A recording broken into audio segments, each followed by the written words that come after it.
আসসালামু আলাইকুম ওরহমতুল্লাহি ওবরকাত।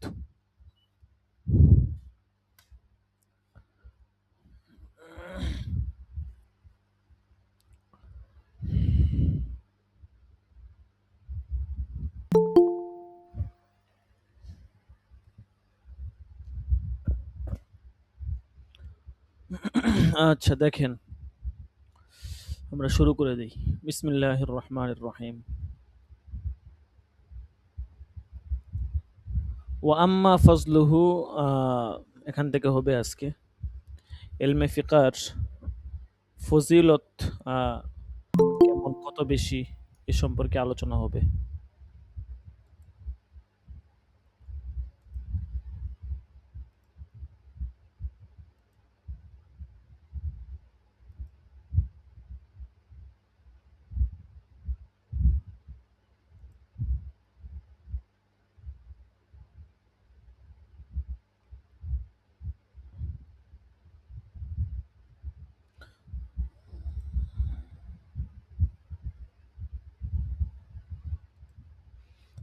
জি দেখেন, বিসমিল্লাহির রহমানির রহিম। ওয়া আম্মা ফজলুহু ফাকাসিরাতুন শাহিরাতুন, বলতেছে ইলমে ফিকার লক্ষ্য উদ্দেশ্য ফজিলত সম্পর্কে বলতেছে। ফাকাসিরাতুন শাহিরাতুন, ইলমে ফিকার ফজিলত এটা অনেক বেশি, অর্থাৎ অনেক, এটা অনেক প্রসিদ্ধ ইলমে ফিকার ফজিলত। ওয়ামিনহু মাহফিল খুলাসাতি ওয়া গায়রিহা আন নজরু ফি কুতুবি আসহাবিনা মিন গায়রি সামাইন আফজলু মিন কিয়ামিল লাইলি ওয়া তাআল্লুমুল ফিকহি আফজলু মিন তাআল্লুমি বাকিল কুরআন ওয়া জামিউল ফিকহি লা বুদ্দা মিনহু। আচ্ছা, বলতেছে খুলাসাতুল ফতুয়া সহ, মাহফিল খুলাসাতি ওয়া গায়রিহা, খুলাসাতুল ফতুয়া সহ অন্যান্য কিতাবে যেটা আছে, বলতেছে মিনহু সেখান থেকে কিছু, বলতেছে মিন গায়রি সামাইন, যেগুলো হচ্ছে আপনার প্রসিদ্ধ, শুধু এগুলা বলবে। আচ্ছা, এখান থেকে বলতেছে যে মিন গায়রি সামাইন আফজলু মিন কিয়ামিল লাইল, যে আমাদের আসহাবদের যে কিতাবাতি আছে সেগুলো উস্তাদদের মুখ থেকে শোনা ছাড়া শুধুমাত্র মুতালা করাও তাহাজ্জুদ নামাজ পড়া থেকে উত্তম। এই ইলমে ফিকার ফজিলত হচ্ছে খুলাসাতুল ফতুয়া সহ অন্যান্য কিতাবের মধ্যে আছে যে মিন গায়রি সামাইন আফজলু মিন কিয়ামিল লাইল, রাত্রি জাগরণ বা তাহাজ্জুদ নামাজ থেকে উত্তম শুধুমাত্র শোনা ছাড়া মুতালা করাই। ও তাআল্লুমুল ফিকহি আফজলু মিন তাআল্লুমি বাকিল কুরআন, বলতেছে যে ফিকাহ অর্জন করা এটা বাকি কুরআন মুখস্থ করার চেয়ে উত্তম। ওয়া জামিউল ফিকহি লা বুদ্দা মিনহু, বলতেছে আর ফিকের পুরোটাই হচ্ছে অপরিহার্য। জামিউল ফিকহি লা বুদ্দা মিনহু, মানে ফিকহের পুরাটাই হচ্ছে অপরিহার্য, এটার কোনো বিকল্প নাই, পুরোটাই শিখতে হবে। ওয়াফিল মুলতাকাতি ওয়া গায়রিহি মিন মুহাম্মাদিন, মুলতাকাত সহ অন্যান্য কিতাবে ইমাম মুহাম্মদ থেকে বর্ণিত আছে লা ইয়ামবাগি লিররাজুলি আন ইউরাফা বিশ-শি'রি ওয়ান নাহওয়ি লিআন্না আখিরা আমরিহি ইলাল মাসআলাতি ওয়া তা'লিমিস সিবয়ান, বলতেছে যে মানুষের জন্য কবি এবং নাহবিদ হিসেবে প্রসিদ্ধ লাভ করাটা সমীচীন নয়। লা ইয়ামবাগি লিররাজুল, কোনো মানুষের জন্য সমীচীন নয়। আন ইউরাফা বিশ-শি'রি ওয়ান নাহওয়ি, শি'r মানে কবি, যে কবিতার মাধ্যমে এবং নাহুর মাধ্যমে পরিচিতি লাভ করা এটা কোনো মানুষের জন্য সমীচীন নয়। লিআন্না আখিরা আমরিহি ইলাল মাসআলাতি ওয়া তা'লিমিস সিবয়ান, বলতেছে কেননা এর শেষ পরিণাম হচ্ছে ইলাল মাসআলা, মাসআলা মানে হচ্ছে ভিক্ষাবৃত্তি। যেমন হচ্ছে শের, শের বলে মানুষ হচ্ছে অন্যজনের বাহবা লাভ করে, এবং শের বললে মানুষ বাহবা দেয়, টাকা পয়সা দেয়, এটাকে বলছে মাসআলা বা ভিক্ষাবৃত্তি বলছে। ও তালিমিস সিবিয়ান, এবং শিশুদেরকে শিক্ষা দেওয়া, এটা ইলমে নাহুর ক্ষেত্রে বলছে যে নাহুবিদ নাহু পড়বে, তবে ইলমে নাহু নিয়ে পড়ে থাকা এটা উচিত নয়, এটা বোঝানোর উদ্দেশ্য আর কি। মূলত ইলমে নাহুকে ছোট করা উদ্দেশ্য না, মূলত ফিকার গুরুত্ব, মর্যাদা, ফজিলত বলাটা উদ্দেশ্য। ওয়ালা বিল হিসাবি,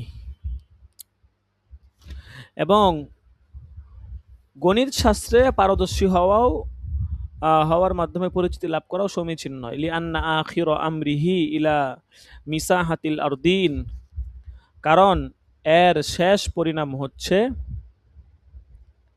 ভূমি জরিপ এবং পরিমাপ করা। মিসাহাতিল আরদিন মানে হচ্ছে জমি পরিমাপ করা আর কি, ভূমি জরিপ করা। ওয়ালা বিত তাফসির বলতেছে, এবং তাফসির শাস্ত্রের মাধ্যমে সুখ্যাতি অর্জন করাটাও সমীচীন নয়। লিআন্না আখির আমরিহি ইলা তাসকিরি ওয়াল কিসাসি বলতেছে, কেননা এর শেষ পরিণাম হচ্ছে বিভিন্ন ওয়াজ নসিহত এবং কিচ্ছা কাহিনী বর্ণনা করা। বাল ইয়াকুনু ইলমুহু ফিল হালাল ওয়াল হারাম ওয়া মা লা বুদ্দা মিনহু মিনাল আহকাম কামা কিল। বলতেছে বরং মানুষের জন্য সমীচীন হচ্ছে সে হালাল হারাম এবং শরীয়তের বিধিবিধান থেকে অত্যাবশ্যকীয় বিষয়ের জ্ঞান অর্জন করবে। কারণ জীবনে চলতে গেলে, ঠিক আছে, মানুষের হালাল হারামের অবশ্যই পার্থক্য করতে হবে, পার্থক্য করে চলতে হবে। কোনটা হালাল কোনটা হারাম এইগুলো অবশ্যই বুঝতে হবে, বুঝে শুনে তারপরে এভাবে চলাফেরা করবে। তো এখন যদি হালাল হারামের কোনো বালাই না থাকে, ঠিক আছে, আখলাক যদি ঠিক না থাকে, তাহলে তো তার দুনিয়া আখিরাত পুরোটাই বরবাদ হয়ে যাবে। এই জন্য বলতেছে যে হালাল হারাম এবং শরীয়তের বিধিবিধান থেকে অত্যাবশ্যকীয় বিষয়ের জ্ঞান অর্জন করবে, এটা মানুষের জন্য জরুরি। আচ্ছা, এরপর একটা কবিতা আনছে, কবিতার মাধ্যমে এলমে ফিকার ফজিলত মর্যাদা বলা হচ্ছে।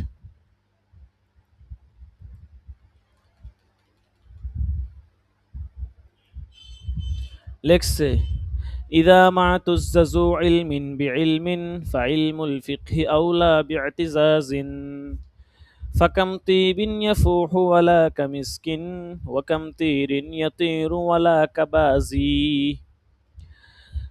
ইদা মাতুজ্জাজু ইলমিন বিইলমিন, কোনো আলেম যখন এলেম দ্বারা সম্মানিত হতে চায়, ফাইলমুল ফিকহি আউলা বিইতিজাজিন, তখন তার সম্মানিত হওয়ার জন্য সর্বোত্তম এলেম হচ্ছে ইলমুল ফিকাহ। ফাকাম তিবিন ইয়াফুহু ওয়ালা কামিসকিন ওয়া কাম তাইরিন ইয়াতিরু ওয়ালা কাবাজি। বলতেছে, কেননা ফাকাম তিবিন, কত খুশবু রয়েছে, সুবাস ছড়ায়, ওয়ালা কামিসকিন, কিন্তু মেশকের মতো নয়। মেশকে আম্বর যে পরিমাণ সুবাস ছড়ায়, অন্য কোনো সুগন্ধি ওই রকম সুবাস ছড়াতে পারে না।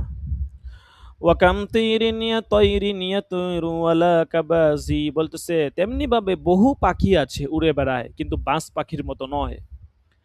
উদ্দেশ্য হচ্ছে যে অন্যান্য এলেমের চেয়ে আমরা যদি এলমে ফিকা এইটার প্রতি মনোনিবেশ করি, এটার মাধ্যমে আল্লাহ তাআলা আমাদেরকে সুখ্যাতি সুনাম সবকিছুই দান করবেন।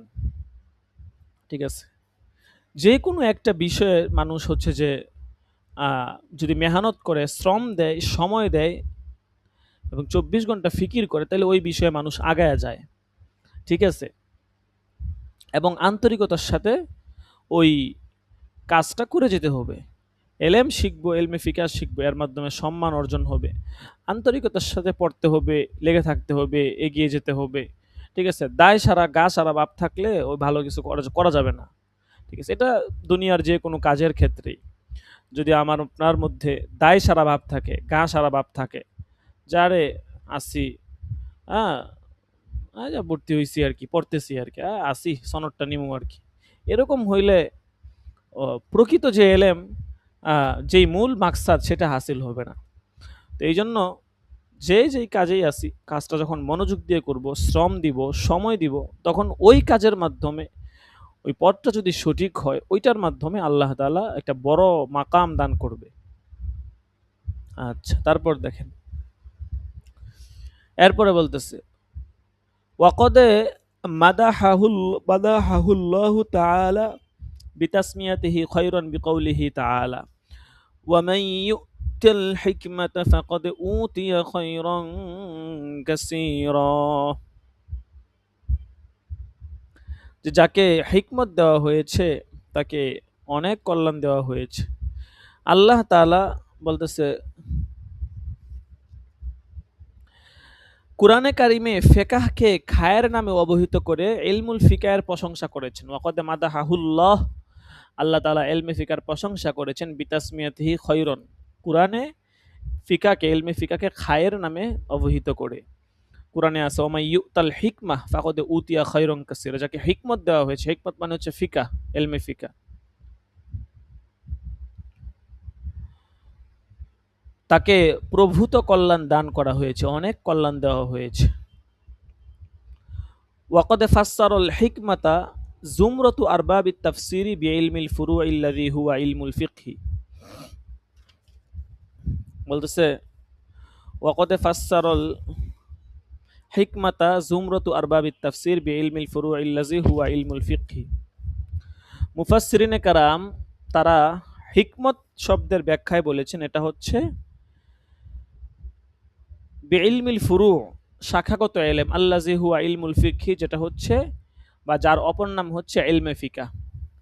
আর বাবুত তাফসির যারা আছেন বা মুফাসসিরিনে কারাম তারা এই হিকমতের তাফসির করেছেন ইলমুল ফুরু দ্বারা, যার অপর নাম হচ্ছে ইলমে ফিকহ। ওয়ামিন হুনা কিল, মুসান্নিফ বলতেছেন যে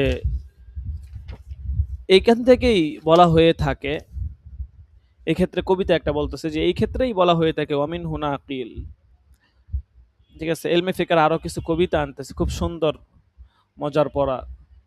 দেখেন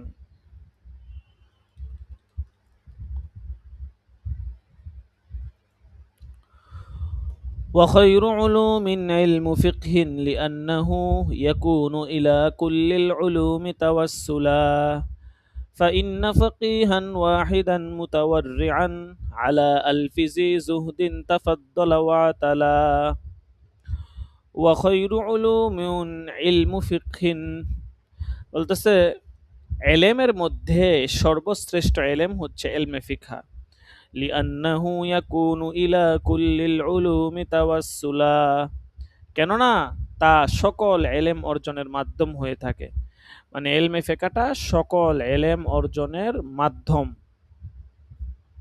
فإن فقيها واحدا متورعا على ألف ذي زهد تفضل واعتلا, কেননা একজন ক্ষুধাবিরু ফকিহ, ফকিহান ওয়াহিদান মুতাওয়াররিয়া, ক্ষুধাবিরু একজন ফকিহ, আলা আলফি জি জুহদিন, বলতেছে হাজার জাহেদের তুলনায় অধিক মর্যাদাবান এবং হচ্ছে ওয়াতালা শ্রেষ্ঠত্বের অধিকারী।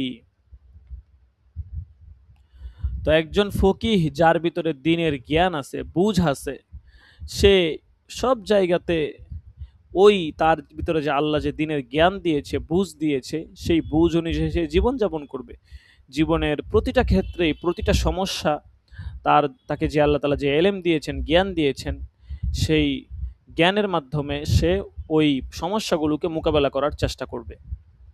আরেকজন আবেদ যে তার তো সেই এলেম নাই, সেই জ্ঞান নাই, সে হয়তো ইবাদত করবে বা অনেক বেশি বুজুর্গ টাইপ হতে পারে, কিন্তু ওই জ্ঞান না থাকার কারণে সে কখনোই ওই ফকির মর্যাদায় পৌঁছাতে পারবে না। কারণ মানুষের যখন জ্ঞান থাকে কোথায় কি কথা বলতে হয়, কি আচরণ করতে হয়, মুআমালাত মুআশরাত কিভাবে করব, জ্ঞান থাকলে সেই জ্ঞান অনুযায়ী যদি তো প্রয়োগ করতে পারে তাহলে সে হচ্ছে প্রশংসিত হবে।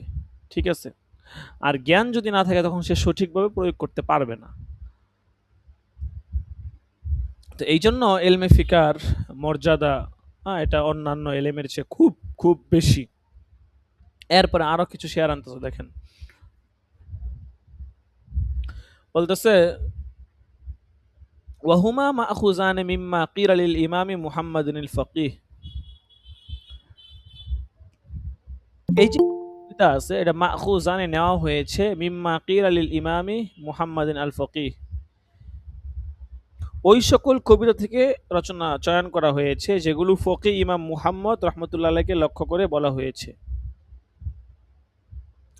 তাহলে ইমাম মুহাম্মদ রহমতুল্লাহ আলাইহিকে লক্ষ্য করে যেই কবিতাগুলো বলা হয়েছে সেই কবিতাগুলোর দুইটা কবিতা হচ্ছে উপরে আমরা যেটা পড়লাম এই কবিতা।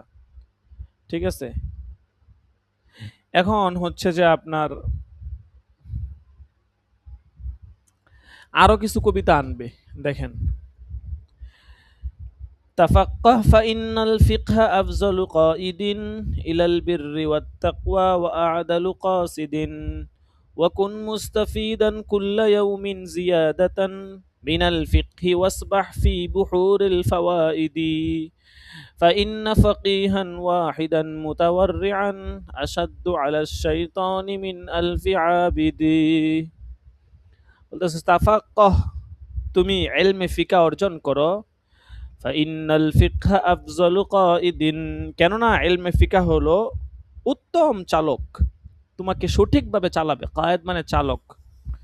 ইলমে ফিকা নিয়ে যদি তুমি পথ চলতে পারো, এই ফিকা কখনো তোমাকে পথভ্রষ্ট করবে না।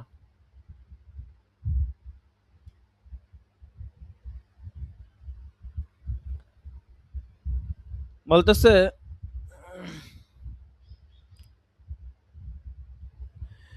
ইলাল বিররি ওয়াত তাকওয়া ওয়া আ'দালু কাসিদিন, কোন দিকে পথ চালাবে?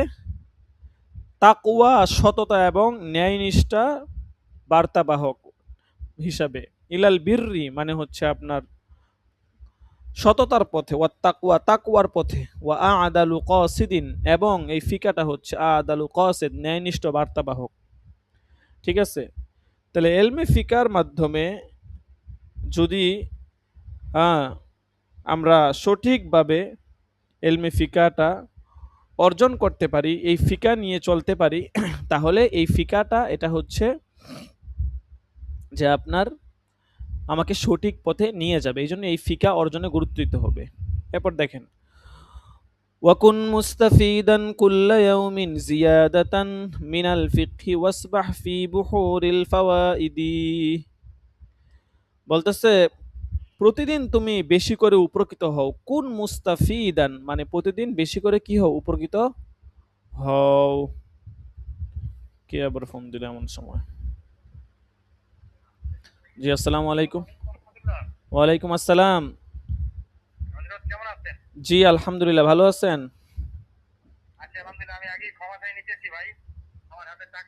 না না, আরে সমস্যা নাই, সমস্যা নাই, কোনো সমস্যাই না, সমস্যা নাই। আপনি পাঠান, সমস্যা নাই। আপনি জি হ্যাঁ, এটাই বিকাশ পার্সোনাল নাম্বার। জি জি। আচ্ছা আচ্ছা আচ্ছা, ঠিক আছে, আমি ক্লাসে আছি তো। আচ্ছা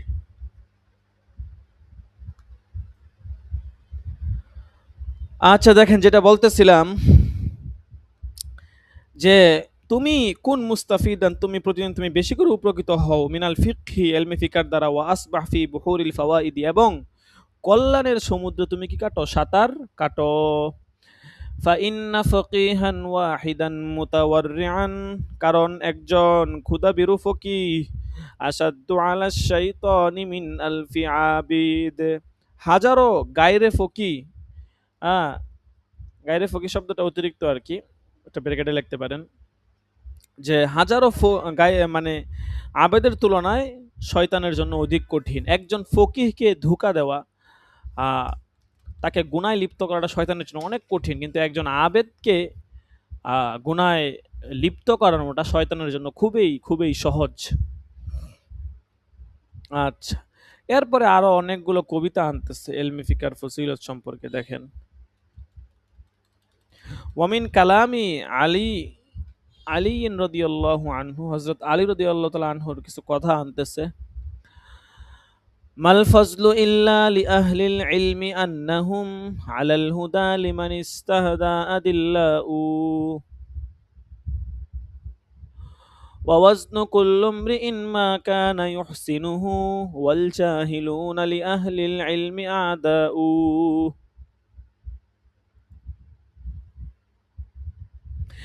জি হযরত, আসছে আসছে, টাকা আসছে। জি জি, শুকরিয়া শুকরিয়া শুকরিয়া। না না, কোনো সমস্যা নেই, শুকরিয়া, জাযাকুমুল্লাহ। জি, ওয়ালাইকুম আসসালাম।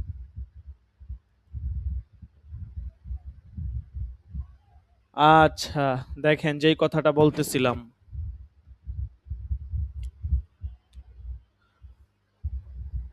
যে শেরের মধ্যে বলতেছে যে মাল ফজলু ইল্লা লি আহলিল ইলমি আন্নাহুম, মর্যাদা ও শ্রেষ্ঠত্ব কেবল আহলে ইলমদেরই শোভা পায়। কেন? আন্নাহুম, যে নিশ্চয়ই তারা আলাল হুদা লিমান ইস্তাহদা আদিল্লাউ, হেদায়েতের উপর, নিজেরা হেদায়েতের উপর প্রতিষ্ঠিত, এবং হেদায়েত প্রত্যাশীদের জন্য তারা হচ্ছে আদিল্লা, পথ প্রদর্শক। ইস্তাহদা, যারা হেদায়েত চায় তাদের জন্য তারা পথ প্রদর্শক। ووزن كل امرئ ما كان يحسنه والجاهلون لأهل العلم أعداء। বলতেছে ভেতরের গুণ বৈশিষ্ট্যের ভিত্তিতেই একজন ব্যক্তির ওজন ঠিক হয়। ওয়াজনু কুল্লুমরিইন, প্রতিটি ব্যক্তির ওজনটা নির্ধারণ হয় মা কানা ইউহসিনুহু, তার গুণের বৈশিষ্ট্যের মাধ্যমে, তার যেই ভিতরগত অভ্যন্তরীণ গুণ আছে। ওয়াল জাহিলুনা লিআহলিল ইলমি আদাউ, আর মূর্খ ব্যক্তিরা জ্ঞানীদের শত্রু হয়ে থাকে। যেটা একটু আগে বলতেছিলাম, একজন জ্ঞানী ব্যক্তি সে তার জ্ঞানের মাধ্যমে, ফিকার মাধ্যমে সে চলাফেরা করবে, তার জীবনের প্রতিটা সমস্যা সবকিছু সে সেভাবে মোকাবেলা করবে। কিন্তু একজন মূর্খ ব্যক্তি, তার তো সেই বুঝটা নাই, সে তো এইভাবে চলাফেরা করতে পারবে না। এই জন্য বলতেছে যে জ্ঞানীদের শত্রু হচ্ছে মূর্খরা, কারণ মূর্খরা জ্ঞানীদেরকে ভাববে যে তারা হচ্ছে মূর্খ, কিছু বুঝে না, এই সেই। তো জ্ঞানের জাকাত হচ্ছে চুপ থাকা। হযরত আলী রাদিয়াল্লাহু তাআলা আনহু একটা কথা বলেছিলেন, আপনাদেরকে বলেছিলাম যে জ্ঞানের জাকাত হচ্ছে চুপ থাকা। যখন আপনাকে কেউ তিরস্কারমূলক কথা বললো, আপনাকে ব্যঙ্গ করলো, হাসি মজাক করলো আপনাকে, আপনি চুপ থাকেন, এটা হচ্ছে জ্ঞানের জাকাত। ঠিক আছে, আপনিও যদি তার সাথে লেগে যান, এটা তো হইল না। ঠিক আছে, আমি একটু চুপ থাকি, সে দুইটা কথা বলতে বলুক, সে বলে শান্তি পাক, আমি চুপ থাকি, এটা হচ্ছে বিচক্ষণতার পরিচয়। আমিও লেগে গেলাম, তর্ক করলাম, এটা হয় না। দেখেন, ফাফুজ বিইলমিন ওয়ালা তাজহাল বিহি আবাদা, আন্নাসু মাউতা ওয়া আহলুল ইলমি আহইয়াউ। সুতরাং তুমি ইলমের মাধ্যমে সফলকাম হও, ওয়ালা তাজহাল বিহি আবাদা, ইলম সম্পর্কে কখনো অজ্ঞ থেকো না। আন্নাসু মাউতা, সকল মানুষ মৃত, ওয়া আহলুল ইলমি আহইয়াউ, জীবিত কেবল আহলে ইলমগণ, সবাই মৃত। যাদের ইলম আছে, যারা সেই ইলম অনুযায়ী চলাফেরা করতে পারে, এরাই জীবিত, আর বাকি সব মানুষ কেমন যেন মৃতের মতো। আল্লাহু আকবার। এরপরে আরো কতগুলো দেখেন শের আনছে। ওয়াকদ কিলা, বলা হয়ে থাকে, আল ইলমু ওয়াসিলাতুন ইলা কুল্লি ফজিলাতিন, যে ইলম সকল মর্যাদা অর্জনের মাধ্যম। আল ইলমু ইয়ারফাউল মামলুকা ইলা মাজালিসিল মুলুক, ইলম হচ্ছে কৃতদাসকে, যারা কৃতদাস তাদেরকে মাজালিসিল মুলুক মানে হচ্ছে রাজা বাদশাহ যারা আছে তাদের সভায় উন্নীত করে। অর্থাৎ রাজা বাদশাদের যে মানজিলা, মাকাম, সেই মাকামে পৌঁছে দেয় কৃতদাসকে। এটা হচ্ছে ইলমের বৈশিষ্ট্য। লাউলাল উলামা ও লাহালাকাল উমারা, বলতেছে যদি আলেম উলামাগণ না থাকতো, লাহালাকাল উমারা, তাহলে আমির উমারাগণ ধ্বংস হয়ে যেত। এরপরে আরো কিছু কবিতা আনছে, দেখেন। ওয়াইন্নামাল ইলমু লিআরবাবিহি উলায়াতুন লাইসা লাহা আযলুন, ইন্নাল আমিরা হুয়াল্লাযী,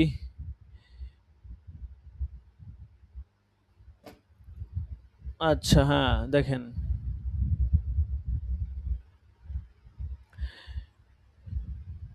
ইন্নাল আমিরা হুয়াল্লাযী ইয়াদহা আমিরান ইনদা আজলিহি, ইনসালা সুলতানুল উলায়াতি কানা ফি সুলতানি ফজলিহি। ওয়া ইন্নামাল ইলমু লিআরবাবিহি, ইলম তার বাহকদের জন্য এমন এক উলায়াত, উলায়াত মানে কর্তৃত্ব, পদমর্যাদা, লাইসা লাহা আজলুন, যার কখনো বিচ্যুত হয় না। অর্থাৎ এই ইলমের মতো মর্যাদা এইটা যদি অর্জন করতে পারি, এইটা কখনো বিচ্যুত হবে না, এইটা আমার সাথে থাকবে। ইন্নাল আমির হুয়াল্লাযী ইয়াদহা আমিরান ইনদা আজলিহি, বলতেছে প্রকৃত আমির তো সেই যে আমির ক্ষমতাচ্যুতির পরেও আমিরের পদে অধিষ্ঠিত থাকেন। অনেক মানুষ মারা যায়, কিন্তু মানুষ তাকে প্রশংসার সাথে স্মরণ করে যে লোকটা ভালো ছিল। অনেক বাদশা মারা যায়, মারা যাওয়ার পরে লোকেরা তাকে প্রশংসার সাথে স্মরণ করে। কত ব্যক্তি অল্প দিনে মানুষের এত ভালোবাসা অর্জন করে, যেমন আমাদের চোখের সামনে তো আমরা হাদি ভাইকে দেখি, ঠিক আছে? উনি যখন মারা গেছে, মারা যাওয়ার আগে আমিও এরকম ভিডিও টিডিও আসতো, দেখতাম, এই অন্য কত মানুষ দেখি ওই হিসাবে দেখতাম। কিন্তু মারা যাওয়ার পরে বুঝতে পারলাম যে আসলে ব্যক্তিটা কত বড় ছিল, তার হৃদয়টা আসলে কত উদার ছিল। তো মানুষের ভালোবাসা সে অর্জন করে নিচ্ছে, এটা টাকা দিয়ে কিনতে পাওয়া যায় না। এমনকি সারা বিশ্বের মানুষ তার জন্য কাঁদছে, তার কবরের পাশে গিয়ে মানুষ কাঁদছে। যে মানুষটা হচ্ছে যে মানে জীবনে তাকে দেখেও নাই, কোনদিন দেখেও নাই, কথা বলে নাই, ওই মানুষগুলা পর্যন্ত ভিডিও দেখছে আর কাঁদছে। আর যারা কথা বলছে এরা তো কোনো কথাই নাই, কবরের সামনে গিয়ে কাঁদছে। তাহলে কল্পনা করে দেখেন যে এই যে সে এতগুলো মানে মানুষের ভালোবাসা, ভক্তি, শ্রদ্ধা, সম্মান অর্জন করলো কিভাবে? এটা শুধু ব্যবহারের মাধ্যমে, ঠিক আছে? সে মানুষের সাথে সবসময় হাসি মুখে কথা বলতো, সত্য কথা বলতো, গরিব দুঃখী মানুষের পাশে ছিল, ঠিক আছে? তো এই যে আজকে সে মারা গেছে, কিন্তু তার সে কাজ আর কি করে গেছে, তার কথাগুলোই মানুষের জন্য এখন প্রেরণার বাণী হয়ে গেছে। তো যাই হোক, বলতেছে এই যারা এরকম ভাবে আমিরের পদে অধিষ্ঠিত থাকে, মরার পরেও যারা মানুষের হৃদয়ে জীবিত থাকে, তারাই হচ্ছে প্রকৃত মানুষ। এখন আমি কখন আমি মানুষের দিলে মানে জায়গা করে নিতে পারবো? যখন আমি মানুষের সাথে সৎ ব্যবহার করব, সুন্দর করে কথাবার্তা বলবো, আমার মুআমালাত মুআশারা ঠিক করব, তখন না আমি মানুষের দিলে জায়গা করে নিতে পারবো। আমি যদি কারোর সাথে ঝগড়া লাগি, ঠিক আছে, কথায় কথায় তর্ক করি, ঠিক আছে, খারাপ ব্যবহার করি, গালিগালাজ করি, লেনদেন ঠিক না রাখি, তাহলে তো মানুষ আমাকে খারাপ ভাববেই, ঠিক আছে? তো এই জন্য বলতেছে আমাদেরকে এই এলেম অর্জন করতে হবে, এলমে ফিকা অর্জন করতে হবে। এলমে ফিকার অর্জন করলে লাইসালাহা আজলুন, এটার কোনো বিচ্যুতি নেই। ইনজালা সুলতানুল উইলায়াতি কানা ফি সুলতানি ফাজলিহি, যদি কর্তৃত্বের রাজত্ব চলেও যায়, কানা ফি সুলতানি ফাজলিহি, তাহলে সে স্বীয় মান মর্যাদার রাজত্বে অধিষ্ঠিত থাকবে। তার যদি কর্তৃত্ব রাজত্ব চলে যায়, কিন্তু তার মানুষের সাথে ব্যবহার সবকিছু মিলিয়ে সে মানুষের মনে অধিষ্ঠিত থাকবে। বলতেছে ওয়ালাম, জেনে রাখো, আন্না তাআল্লুমাল ইলমি ইয়াকুনু ফারজ আইনিন, ইয়াকুনু ফারজ আইনিন ওয়া হুয়া বিকদরি মা ইহতাজু লিদীনিহি, যে আন্না তাআল্লুমাল ইলমি, ইলম অর্জন করা, ইয়াকুনু ফারজ আইনিন, কখনো কখনো এটা ফরজ আইন, ওয়া হুয়া বিকদরি মা ইহতাজু লিদীনিহি, এইটা কখনো কখনো ব্যক্তির জন্য দ্বীনের উপর চলার জন্য যতটুকু প্রয়োজন, একটা ব্যক্তির জন্য তার দ্বীনের উপর চলার জন্য যতটুকু এলেম দরকার ততটুকু অর্জন করা হচ্ছে ফরজে আইন। ওয়া ফরজা কিফায়াতিন ওয়া হুয়া মা যাদা আলাইহি লিনাফই গায়রিহি, অন্যের উপকার করার জন্য অতিরিক্ত এলেম হাসিল করা, এটা হচ্ছে ফরজে কিফায়া। অর্থাৎ আমার এই এলেমের দ্বারা অন্যের উপকার হয়, এতটুকু এলেম অর্জন করা, এটা হচ্ছে ফরজে কিফায়া। ওয়া মানদুবান ওয়া হুয়া তাবাহহুরু ফিল ফিকহি ওয়া ইলমিল কলবি, বলতেছে এলমে ফিকা এবং এলমে কলবে গভীর পাণ্ডিত্য অর্জন করা, তাবাহহুর ফিল ফিকহা, গভীর পাণ্ডিত্য অর্জন করা, এটা হচ্ছে মানদুব, এটা মুস্তাহাব, এটা ভালো কাজ, শিখলে ভালো। ওয়া হারামান ওয়া হুয়া ইলমুল ফালসাফাতি ওয়া শাবাজাতি ওয়া তানজিমি ওয়া রমলি ওয়া উলুমিত তাবাইয়িন ওয়া সিহরি ওয়াল কাহানাতি, বলতেছে যে ইলমুল ফালসাফা গ্রিক দর্শন, যেটা আর কি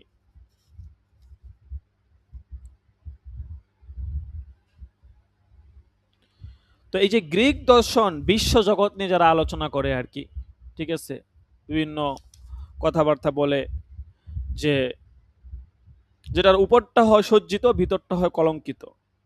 যেমন ধরেন বিশ্ব জগৎ এটা কদিম, হ্যাঁ, এই জাতীয় কথাবার্তা বলা, হ্যাঁ, তো এগুলা হচ্ছে গ্রিক দর্শন।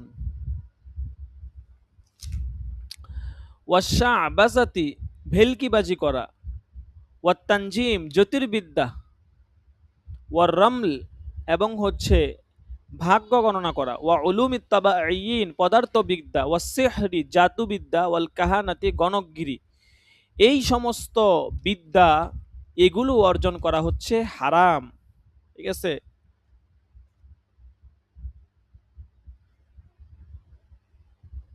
তো এই যে এই সমস্ত এলেমের কথা বললো, যে আপনার গ্রিক দর্শন, শাহবাজ মানে হচ্ছে বেলকিবাজি। বেলকিবাজি মানে হচ্ছে উদ্দেশ্য হচ্ছে মানুষের চোখে দেখবেন অনেক সময় একটা দেখ, যেমন ওই যে যারা ওই যে আপনার হচ্ছে স্টেজে বিভিন্ন ধরনের চমক দেখায়, পারফরমেন্স করে, যে আপনার দেখা গেছে একটা কবুতর সে এটাকে দুইটা বানায় ফেলছে, ঠিক আছে, 10 টাকাকে সে 500 টাকার নোট বানায় ফেলছে, 500 টাকাকে 10 টাকা বানায় ফেলছে, এরকম যে ভিলকিবাজি, চোখের পর্দার মধ্যে ফেলে, চোখে একটা পর্দা ফেলে কেমন যেন সে বিভিন্ন ধরনের রকমের জিনিস দেখায়, ঠিক আছে, তো এটা জাদুর অন্তর্ভুক্ত আর কি। এটাকে বলা হয় শাহবাজা। আর তানজিম মানে হচ্ছে যেটা আপনার জ্যোতির্বিদ্যা আর কি, ঠিক আছে। আর রামাল মানে হচ্ছে ভাগ্য গণনা, উলুম ইত্তাবাঈন মানে পদার্থবিদ্যা, আর সেহের মানে হচ্ছে জাদুবিদ্যা, কাহানা মানে হচ্ছে গণকগিরি আর কি, ঠিক আছে। علوم الطبيعيين علم يبحث فيه عن أحوال الجسم المحسوس من حيث معرض للتغير في الأحوال والثبات فيها, এমন বিদ্যা যেই বিদ্যার মধ্যে বিভিন্ন অবস্থার পরিবর্তন এবং সেটা স্থিতি হওয়ার মানে স্থিতি হওয়ার দৃষ্টিকোণ থেকে এটার মধ্যে আলোচনা করা হয় আর কি, জিসমে মাহসুস হিসাবে, ঠিক আছে। অর্থাৎ এই এলেমের মধ্যে দার্শনিক যারা আছে এদের পন্থা পদ্ধতি, মানে যে যারা অবলম্বন করে, এগুলো হচ্ছে হারাম, কারণ এগুলো অনেক ক্ষতিকারক এবং অনিষ্টের দিকে ধাবিত করে, বিশ্বজগৎ অবিনশ্বর হওয়া, ঠিক আছে, ইত্যাদি ইত্যাদি বিষয় আর কি। তো এই সমস্ত এলেম শিক্ষা করা এগুলো কোনোভাবেই কি নয়, বৈধ নয়, বরং এগুলো হচ্ছে হারাম। আল্লাহু আকবার। বলতেছে ওয়াদাখলা ফিল ফালসাফাতি আল মান্তিকু, মুসান্নেফ বলতেছেন এলমে মান্তিক অর্থাৎ তর্কশাস্ত্র, এটা এলমুল ফালসাফা মানে দর্শন শাস্ত্রেরই অন্তর্ভুক্ত, ঠিক আছে, তর্কশাস্ত্র যেটা আর কি, মান্তেক বলে না, মান্তেক খাটাইছে তর্ক করে, ঠিক আছে। তো বলতেছে যে এলমে মান্তিক অর্থাৎ তর্কশাস্ত্র এটা দর্শন শাস্ত্রেরই অন্তর্ভুক্ত।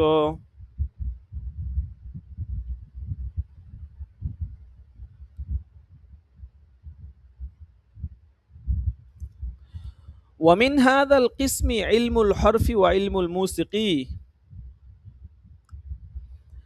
আর এই প্রকার থেকেই, ঠিক আছে, মানে এই যে দর্শন শাস্ত্র, যেটা দর্শন শাস্ত্র তো মানে বুঝে নেই, মানে হচ্ছে এমন এক বিদ্যা বা জ্ঞান, যেই বিদ্যা বা জ্ঞানের মধ্যে মানুষের জীবন, মানে যেখানে মানুষ জীবন, জগৎ, সত্য, জ্ঞান, নীতি, আত্মা, হ্যাঁ, এগুলোর সৃষ্টি রহস্য সম্পর্কে গভীরভাবে চিন্তা ভাবনা করে।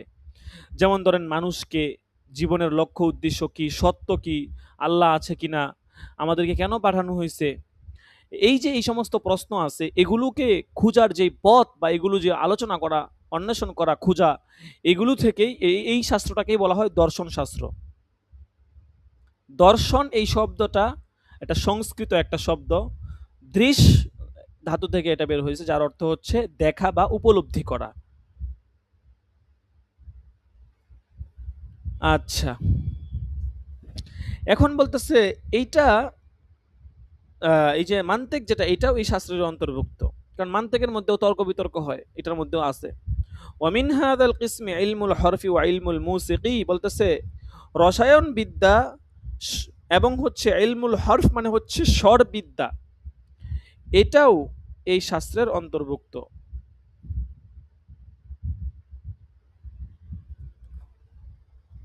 ইলমুল মুসিকি মানে হচ্ছে রসায়ন বিদ্যা, কেমিস্ট্রি আর কি, ঠিক আছে।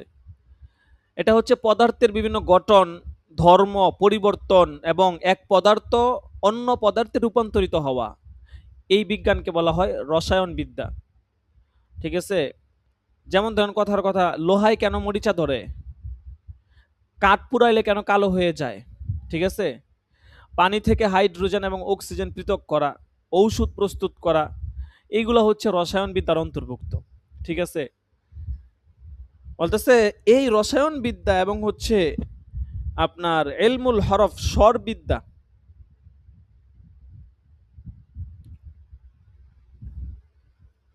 স্বর বিদ্যা কি জিনিস? স্বরবিদ্যা হচ্ছে ভাষা সম্পর্কে ভাষা বিজ্ঞানের সেই এলেম বা জ্ঞান শাখা, যেখানে আপনার স্বরের উৎপত্তি, বাক্যের ধ্বনি, উচ্চারণ, প্রকৃতি এবং বৈশিষ্ট্য নিয়ে আলোচনা করা হয়।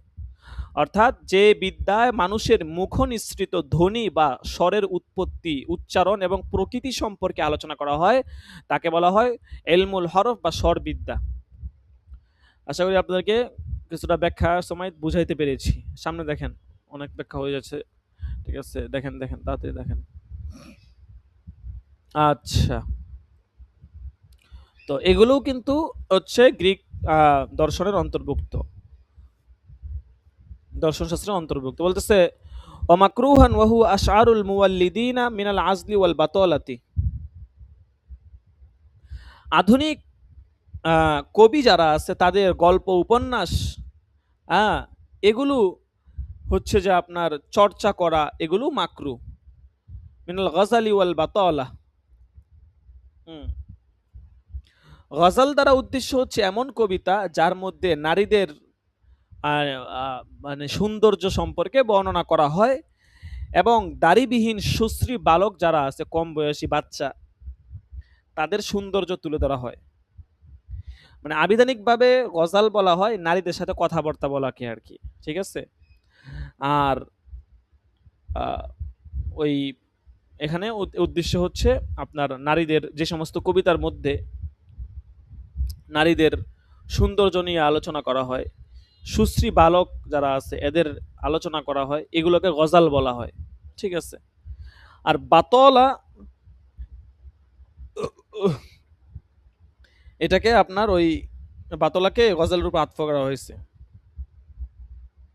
বাতলা এটাও এক ধরনের গজালেই, ঠিক আছে। মানে ওই যে প্রেমিকদের সাথে কথাবার্তা বলা, ঠিক আছে, বিরহ বেদনা অনুরাগ আসক্তি এগুলো নিয়ে আলোচনা করা, ঠিক আছে। যেমন কবি গালেব ছিলেন, ঠিক আছে, বিভিন্ন বড় বড় কবিরা ছিলেন, ঠিক আছে, তারা অনেক রকম কথাবার্তা বলতো। যেমন ধরেন রবীন্দ্রনাথ ঠাকুরের একটা প্রসিদ্ধ উক্তি আছে যে জীবনকে কেঁদে ভাসিয়ে দেওয়ার চেয়ে হেসে উড়িয়ে দেওয়া উত্তম, ঠিক আছে। তো এরকম আজগবি আজগবি কথাবার্তা, ঠিক আছে, বলা, ঠিক আছে। যেমন কবি গালেবের অনেক উক্তি আছে যে গালিব তুমি ভালোবেসেছো আবার সম্মান চাও, মানে বিষ খেয়েছো আবার বাঁচতে চাও, ঠিক আছে। তো এই ধরনের কথাবার্তা বলা, এগুলো নিয়ে আলোচনা করা, নারীদের সম্পর্কে কথাবার্তা বলা, ঠিক আছে, এইগুলা হচ্ছে আপনার গাজালের অন্তর্ভুক্ত, ঠিক আছে। তো বলতেছে এই সমস্ত এগুলো নিয়ে পড়ে থাকা, এগুলো হচ্ছে মাকরু। এগুলো নিয়ে আসলে আমাদের সমাজটা এখন হয়ে গেছে কেমন, মানে মানুষের জীবনে তো উত্থান পতন ঘটবেই, এটা স্বাভাবিক বিষয়, কিন্তু এগুলো নিয়ে পড়ে থাকা, দিনের পর দিন এগুলোতে ব্যয় করা, এটা তো আসলে কখনোই কাম্য নয়। স্বাভাবিক গতিতে আমরা চলাফেরা করব, ঠিক আছে, এরপর রিজিকে যা আছে তাই হবে। কাজেই কখনো কারো ব্যক্তিগত জীবনে কোনো দুর্ঘটনা ঘটে গেলে, ঠিক আছে, এটা নিয়ে পড়ে থাকবো না, ঠিক আছে। আমার জানা মতে আছে কয়েকজন, কিন্তু আমরা এগুলো থেকে কাটিয়ে ওঠার চেষ্টা করব। আল্লাহ তাআলা যদি নসিবে লিখে রাখে কারো, জীবনটা তো কয়েকদিনের, ঠিক না? দেখেন একটু পিছনে ফিরে তাকান, মাদ্রাসায় ভর্তি হয়েছিলাম আমরা, কয়দিন হয়েছে? এই তো মানে মনে হচ্ছে যে এই কেমনে কেমনে সময় চলে গেল, কয়েকদিন মাত্র হয়েছে। ইবতেদাইতে ভর্তি হয়েছি, ঠিক আছে, তাকরার মুজাকারা করতেছি, ঠিক আছে, দুষ্টামি করতেছি, কয়েকদিনের এই দেখতে দেখতে কিভাবে দাওরা শেষ, পড়ালেখা শেষ, কর্মজীবনে চলে আসছি। ঠিক আছে? তো এই কয়েকদিনের জীবনকে নিয়ে আমাদের এত প্ল্যান, পরিকল্পনা, এত কিছু। ঠিক আছে? কাজেই এগুলা নিয়া এগুলা যেকোনো অবস্থায় আ আপনার জীবনে যত বড় কিছুই ঘটুক, হয়তো কেউ থাকতে পারে জীবনে অনেক ডিপ্রেশন, অনেক কিছু। আমি বলব আমার ব্যক্তিগত জায়গা থেকে, অভিজ্ঞতার জায়গা থেকে যে এগুলা নিয়ে পড়ে থাকবো না। এটাকে বেশ স্বাভাবিকভাবে দেখব যে না, যাক কপালে ছিল হইছে, কপালটাই এরকম। যাক আমি আমার গতিতে চলি। ঠিক আছে? এইভাবে চলবো। এবং সবসময় আল্লাহ তাআলার কাছে এই দোয়া করব যে আল্লাহ তাআলা যেন আমাকে কখনোই, প্রতিটা ব্যক্তি এই দোয়া করবে। সবাই এটাই চায়। কেউ চাইবে না যে মৃত্যুকালে অন্যের বোঝা হইয়া সে পড়ে থাকুক। এটা কেউ চাবে না। দুনিয়ার কোনো মানুষ চায় না যে সে মৃত্যুকালে অন্যের বোঝা হয়ে আ বছরের পর বছর অতিবাহিত করে মারা যাক। এটা কেউ চায় না। ঠিক আছে? এইটার জন্য আল্লাহর কাছে দোয়া করব যে আল্লাহ ঈমানের সাথে আমাকে সুস্থ রেখে কারো বোঝা না বানায়া দুনিয়া থেকে উঠিয়ে নিবে। এটা তোমার কাছে আমার তামান্না। এই দোয়া আমরা করব। এবং এইটার জন্য আমরা প্রতিদিন কোরআন শরীফ তেলাওয়াত করব। যদি কোরআন শরীফ তেলাওয়াত করতে পারি, তা ইবনে আব্বাস থেকে বর্ণিত একটা রাওয়ায়াতের মধ্যে আছে রাদিয়াল্লাহু আনহু, যে কোন ব্যক্তি যদি নিয়মিত কোরআন তেলাওয়াত করে তাহলে বৃদ্ধকালের যেই কঠিন হালত, যে মানুষ রোগে মুগে ভুগে, আরেকজনের বোঝা হয়ে থাকে, এগুলো থেকে আল্লাহ হেফাজত করে। মানে আপনি যদি বৃদ্ধ হনও, আল্লাহ তাআলা আপনাকে ওই কারো বোঝা না বানায় দুনিয়া থেকে তুলে নিয়ে যাবেন। তো যাই হোক, অনেক কথাই বলা হলো। তো এই দোয়া আমরা ইনশাআল্লাহ করব। আমরা কারো বোঝা হতে চাই না। আমরা আমাদের সন্তানদেরও বোঝা হতে চাই না, আমাদের বাপ-মারও বোঝা হতে চাই না। আমরা আমাদের মতো করে ইনশাআল্লাহ চলবো। এর জন্য অবশ্যই আমাদেরকে দোয়া করতে হবে। আচ্ছা দেখেন, তো ওয়া মুবাহান কাশআরিহিম আল্লাতী লা ইস্তাখিফু ফিহা কাযা ফি ফাওয়াইদ শাত্তা মিনাল আশবাহি ওয়ান নাযায়ের। বলতেছে যে অবশ্যই তাদের যে সকল কবিতায় অন্যকে হেয় প্রতিপন্ন করা হয় না সেগুলো মুবাহ। অনেক সময় যারা হচ্ছে যে আপনার শের বা কবিতা থাকে, কিছু কিছু কবিতা থাকে আপনার হচ্ছে যে একটু নরমাল, এগুলা কারো হেয় প্রতিপন্ন করা হয় না, এগুলো স্বাভাবিক। যদি এরকম হয় তাহলে সেগুলো মুবাহ হবে। আসবাউন নাজার গ্রন্থের ফাওয়াইদ সাত্তা এইটার মধ্যে এটাই উল্লেখ করা হয়েছে। আচ্ছা, সুম্মা নাকলা মাসআলাতার রুবাইয়াত, এখান থেকে ইনশাআল্লাহ আগামী সবকে হবে। ঠিক আছে? পরীক্ষা কিন্তু বেশি দিন নাই। ঠিক আছে? অলরেডি আজকে মনে হয় ২৯ তারিখ। সব জায়গাতেই বিভিন্ন মাদ্রাসার নোটিশ অলরেডি চলে আসছে। প্রথম সেমিস্টার পরীক্ষাটা সব জায়গাতেই হচ্ছে আপনার একটু তাড়াতাড়ি হয়ে যায় আরকি। ঠিক আছে? তো আমরাও একটু প্রস্তুতি নিয়ে রাখবো। আপনাদের পরীক্ষা হয়তো সফর মাসে অবশ্যই হবে। তবে আগে পরে তারিখটা আমরা পরে জানাবো আরকি। তো সকলেই প্রস্তুতি নিয়ে নিব। কিতাবাদিও ইনশাআল্লাহ নেসাব যে কিতাবে যতটুকু আছে শেষ হয়ে যাবে। কিন্তু আমাদেরকে অবশ্যই প্রস্তুতি নিতে হবে। তাহলে সুম্মা ফি নাকলে মাসআলাতির রুবাইয়াত, এখান থেকে ইনশাআল্লাহ আগামী সবকে হবে। আচ্ছা।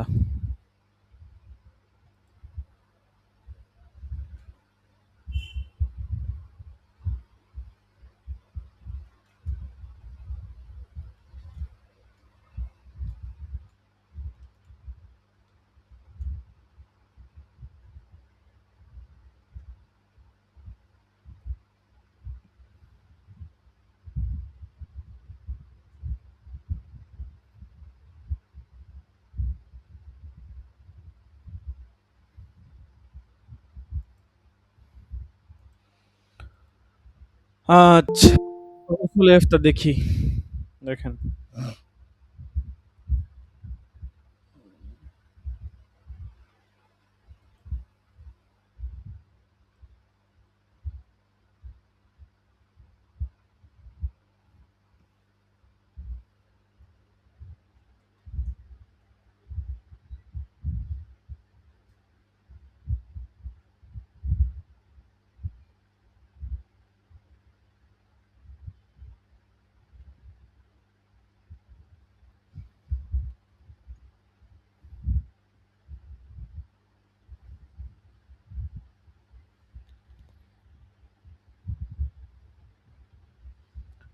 আল্লাহু আকবার।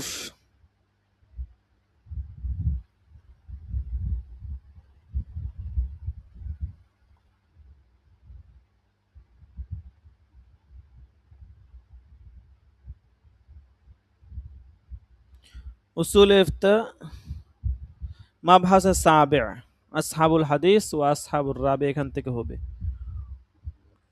এটা তো হইছে। উসুল ইফতা কোন জায়গা থেকে হবে? দেখি। বলেন দেখি একজন কোথা থেকে হবে?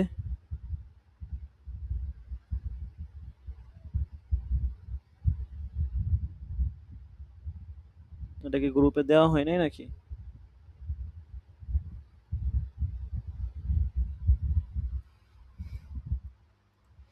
বলতে পারবেন কেউ কোথা থেকে হবে? আমার কিন্তু মাথায় আছে। দেখি কেউ বলতে পারে কিনা।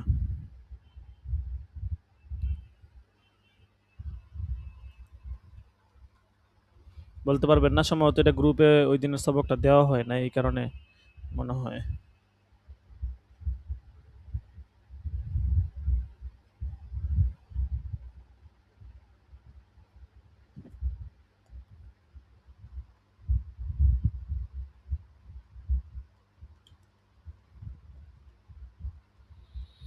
তাবকাতুল ফুকাহা এগুলো তো পড়েছি।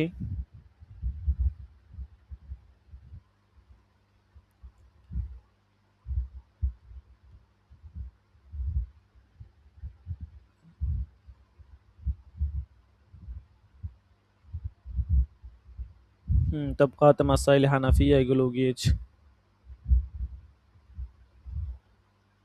বিভিন্ন কিতাবাদির পরিচিতি।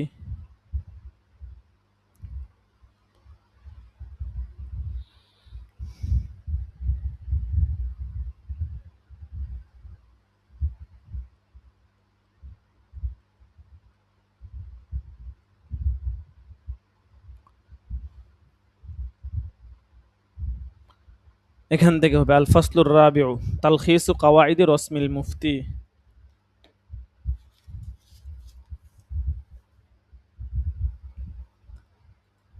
আল্লাহু আকবার। স্ক্রিন শেয়ার করা হয় না।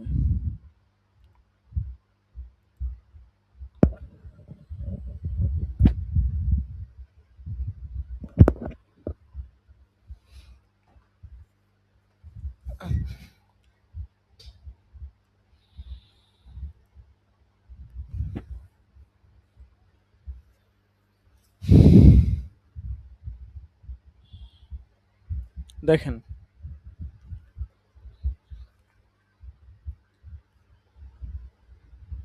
এখান থেকে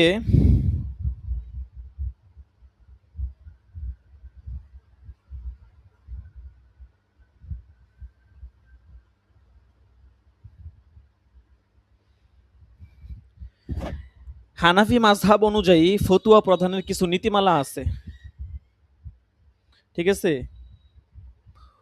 ওই নীতিমালাগুলো নিয়ে এখানে আলোচনা করা হবে। ইজা কানা ফিল মাসআলাতি কওলুন ওয়াহিদুন, কোনো একটা মাসালা যদি একটা কৌল থাকে, কোনো মাসালা যদি দুইটা কৌল থাকে, দুইটা রেওয়ায়াত থাকে, হ্যাঁ, মুফতি মুকাল্লিদ সে কিভাবে ফতুয়া দিবে, বিভিন্ন বিষয় নিয়ে এখান থেকে আলোচনা করবে পর্যায়ক্রমে। দেখেন আমরা একটা একটা করে পড়ি। আল ফাসলুল আউয়াল, প্রথম ফসল হচ্ছে আল আসলুল আউয়াল শুরুতুল মুফতি। এখানে কয়েকটা মূলনীতি বলবে। ঠিক আছে? প্রথম মূলনীতি বলতেছে, দেখেন, লা ইয়াজুজুল ইফতাউ লিমান লাম ইয়াতাআল্লামিল ফিকহা লাদা উস্তাযিন আসাতিজাতিন মাহারাতিন ওয়া ইন্নামা তালা আল কুতুবাল ফিকহিয়াতা বিনাফসিহি।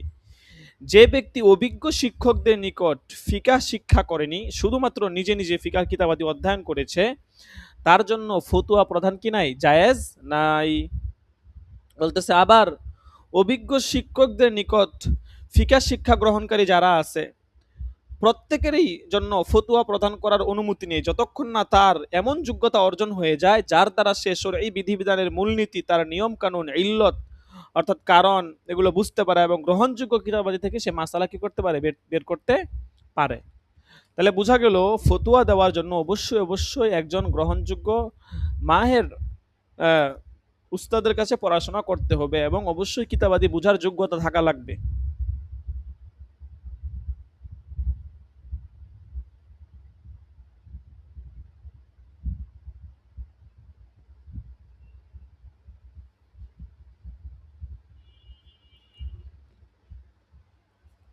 আল্লাহু আকবার। আচ্ছা, বলতেছে হাযিহিল মাসআলাতু যাকারাহা ইবনু আবিদিন রাহিমাহুল্লাহ তাআলা নাকিলান ফতওয়া আল্লামা ইবনে হাজার আল হাইতামি। বলতেছে এই মাসআলাটা হযরত ইবনে আবিদিন রাহমাতুল্লাহি আলাইহি আল্লামা ইবনে হাজার হাইতামি রাহমাতুল্লাহি আলাইহির ফতোয়া থেকে উদ্ধৃত করেছেন। এই কথাটা আর কি আগে যে কথাটা বললাম। আর তিনি যা উল্লেখ করেছেন সেগুলো ফতোয়া প্রদানের উপযুক্ত হওয়ার শর্তসমূহ বলা যেতে পারে। মুসান্নেফ বলতেছেন, ঠিক আছে। এখন সেইটার একটা সারাংশ তিনি বলছেন যে মুফতি ফতোয়া প্রদানকারীর মধ্যে যেই কয়টা বিষয় থাকবে তার মধ্যে হচ্ছে উনি যেটা বলছেন যে মুফতি প্রাপ্তবয়স্ক হওয়া, সুস্থ বুদ্ধি সম্পন্ন হওয়া এবং তার মধ্যে এলেম, অভিজ্ঞতা এবং ন্যায়পরায়ণতা থাকা এবং তার প্রতি আলেমদের আস্থা ইত্যাদি থাকা, ঠিক আছে। অর্থাৎ আলেমরা তাকে বিশ্বাস করে এমন হওয়া, ঠিক আছে। এখন এই কথাগুলোই যেই কথাগুলো আপনার হচ্ছে আল্লাহ ইবনে হাজার হাইতামি রহমতুল্লাহ আলাই এর ফতোয়াতে উল্লেখ আছে, সেই কথাগুলো এখানে একটু বিস্তারিত বলবে আর কি। প্রত্যেকটা কথা ওখানে তো সংক্ষেপে বলছি, এখন একটু প্রত্যেকটা কথা একটু বিস্তারিত বলবে। দেখেন,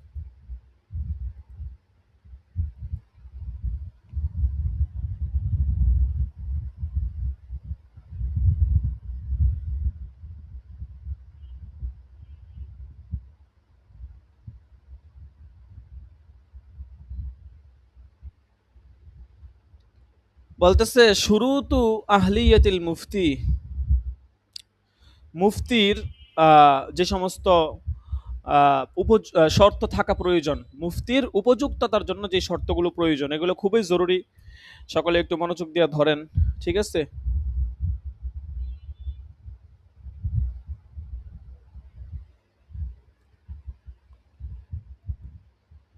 দেখেন, ফাআম্মাল আকলু ওয়াল বুলুগু ফাহুমা মিনাস সিফাতিল আম্মাতিল্লাতি লা বুদ্দা মিন উজুদিহিমা লিসিহহাতি আই তাসাররুফিন জি শানিন। যে সুস্থ বুদ্ধি সম্পন্ন এবং হচ্ছে আপনার প্রাপ্তবয়স্ক, আকল আল বুলুগ, এই দুইটা এমন সাধারণ গুণ, প্রত্যেক গুরুত্বপূর্ণ কাজের জন্য এই দুইটা গুণের দরকার আছে, ঠিক আছে। সুস্থ মস্তিষ্ক হওয়া এবং হচ্ছে আপনার প্রাপ্তবয়স্ক হওয়া, এই দুটো সাধারণ গুণ, এই দুটো অবশ্যই প্রত্যেক ব্যক্তির জন্য থাকা লাগবে। এ ব্যাপারে একটা কৌল নকল করছে, যেটা ইবনুস সালাহ রহমতুল্লাহ বলেছেন যে হাদিসের রাবির মধ্যে যেমন স্বাধীন হওয়া এবং পুরুষ হওয়ার কোনো শর্ত নাই, অনুরূপভাবে মুফতির মধ্যেও এই দুটি থাকার শর্ত নাই। মানে মুফতির মধ্যে এই দুটি থাকার ওটা কথাই নাই, এটা তো এমনিতে থাকবেই, এরপরে হইতেছে বাকি কথা। তার মানে আকল বুলুক এই জিনিস তো অবশ্যই থাকা লাগবে। আকল বুলুক না থাকলে সে আবার ফতুয়া দিবে, এটা তো কল্পনাও করা যায় না, ঠিক আছে।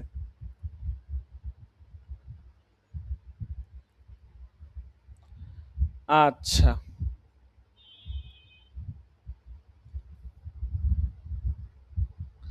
আরে তুমি এত উতালা হইও না, ঠিক আছে।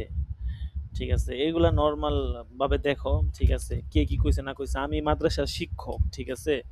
আমাকে তো কেউ একটা কথা বলার সাহসও পায় না, ঠিক আছে। আমার সামনে তো কেউ একটা কথা বলতে পারে না, তোমার সামনে তো বলতে পারে না। আমার সামনে তো কখনো বলে না, তোমার সামনেও তো বলে না, খালি পিছনে পিছনে বলে, সামনে সামনে তো কেউ বলতে পারে না কিছু, বুঝো নাই। কাজেই এগুলো নিয়ে তুমি উতলা হইও না, ঠিক আছে। এগুলো বাদ দেও, তুমি জ্ঞানী মানুষ, তুমি এগুলো নিয়ে পড়বাই না, ব্যাস। আমাদের সামনে এসে বলুক, কাকে একটা কানসা দিয়ে কানসা লাল করে লাম, কে কি বলবো, আমার আমার সামনে, তোমার সামনে এসে বলুক, কেউ তোমার সামনে কখনো এই কথা বলতে পারছে? কারণ সাহসই পায় না, পিছনে পিছনে ঠিকই বলে বলে মজা লয়।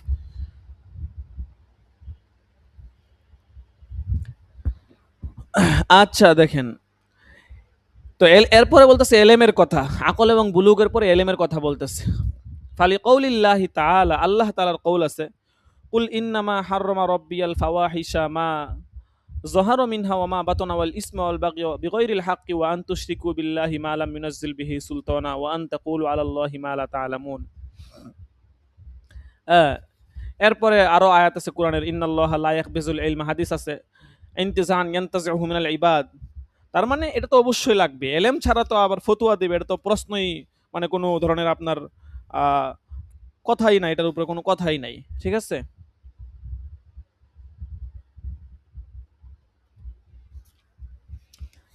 আচ্ছা, দেখেন তো এটা হচ্ছে আপনার ৩ নাম্বার কথা, এই পয়েন্টটাও মাথায় রাখতে হবে। এখানে আরেকটা কথা বলছে, দেখেন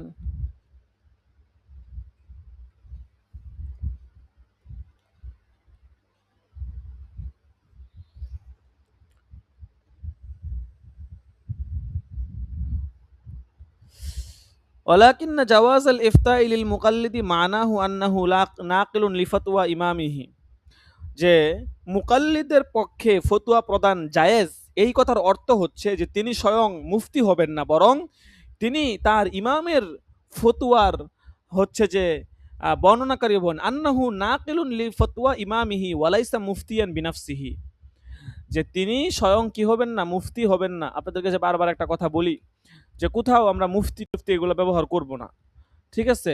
এই যে এই কথাটা এখানে দেখেন বোল্ড করা আছে, এই যে দেখেন এখানে হলুদ কালার যেই ইয়াটা দেওয়া আছে, এখানে এই কথাটা বলছে যে আন্নাহু নাকিলুন লি ফতোয়া ইমামিহি, একজন মুকাল্লিদ মুফতির জন্য উচিত হচ্ছে সে তার ইমামের ফতুয়ার বর্ণনাকারী হবে, সে কি হবে না, মুফতি হবে না। ইবনুস সালাহ রহমতুল্লাহ আলাই বলেন যে যারা বলছেন মানে যে মুকাল্লিদ যে তার জন্য অন্যের উদ্দেশ্য ফতুয়া দেওয়া জায়েজ নাই, তাদের এই কথার অর্থ হচ্ছে যে তিনি মাসালা বর্ণনার সময় যে এমনভাবে উল্লেখ করবেন না যেন এটা ধারণা হয়ে যায় যে যেটা নিজের থেকে বলতেছেন, যে বাল বাল ইউজিফুহু ইলা গাইরিহি ওয়া ইয়াহকিহি আন ইমামিহিল্লাজি কল্লাদাহু, যে বরং তিনি ওই মাসালাটা অন্যের দিকে নিসবত করবেন এবং ওই ইমাম থেকে বর্ণনা করবেন যেই ইমামের অনুসরণ তিনি করেন। তাহলে বোঝা গেল যে আমরা যারা নাকেলে মুফতি আছি, আমরা অবশ্যই কথাবার্তা এমনভাবে বলবো যেন এইটাই স্পষ্ট হয়ে যায় যে এই কথাটা অমুক ইমামের অমুক কিতাবে আছে, এটা আমি বর্ণনা করতেছি, আমি ফতোয়া দিতেছি, এমন যেন না হয়ে যায়। ঠিক আছে, এই কথাটা কিন্তু খুবই খুবই খুবই জরুরি। আচ্ছা, এরপরে এটা নিয়ে আরো বেশ কিছু ব্যাখ্যা বলছে, আমি শুধু আপনাদেরকে মৌলিক পয়েন্টগুলা ধরিয়ে দিতেছি। ঠিক আছে, এরপরে এটা নিয়ে আরো অনেক কথাবার্তা বলছে। এরপর এখানে আরেকটা আলোচনা আনছে যে হাল ইউশতারাতু লিল মুফতি বিমাযহাবিন আইয়া আরাফা দলিলাহু, যে মুস্তাহিদের জন্য মুফতির জন্য যে মুস্তাহিদের মতানুযায়ী ফতুয়া যারা প্রদান করে তাদের জন্য ওই মতের দলিল জানা আবশ্যক কিনা।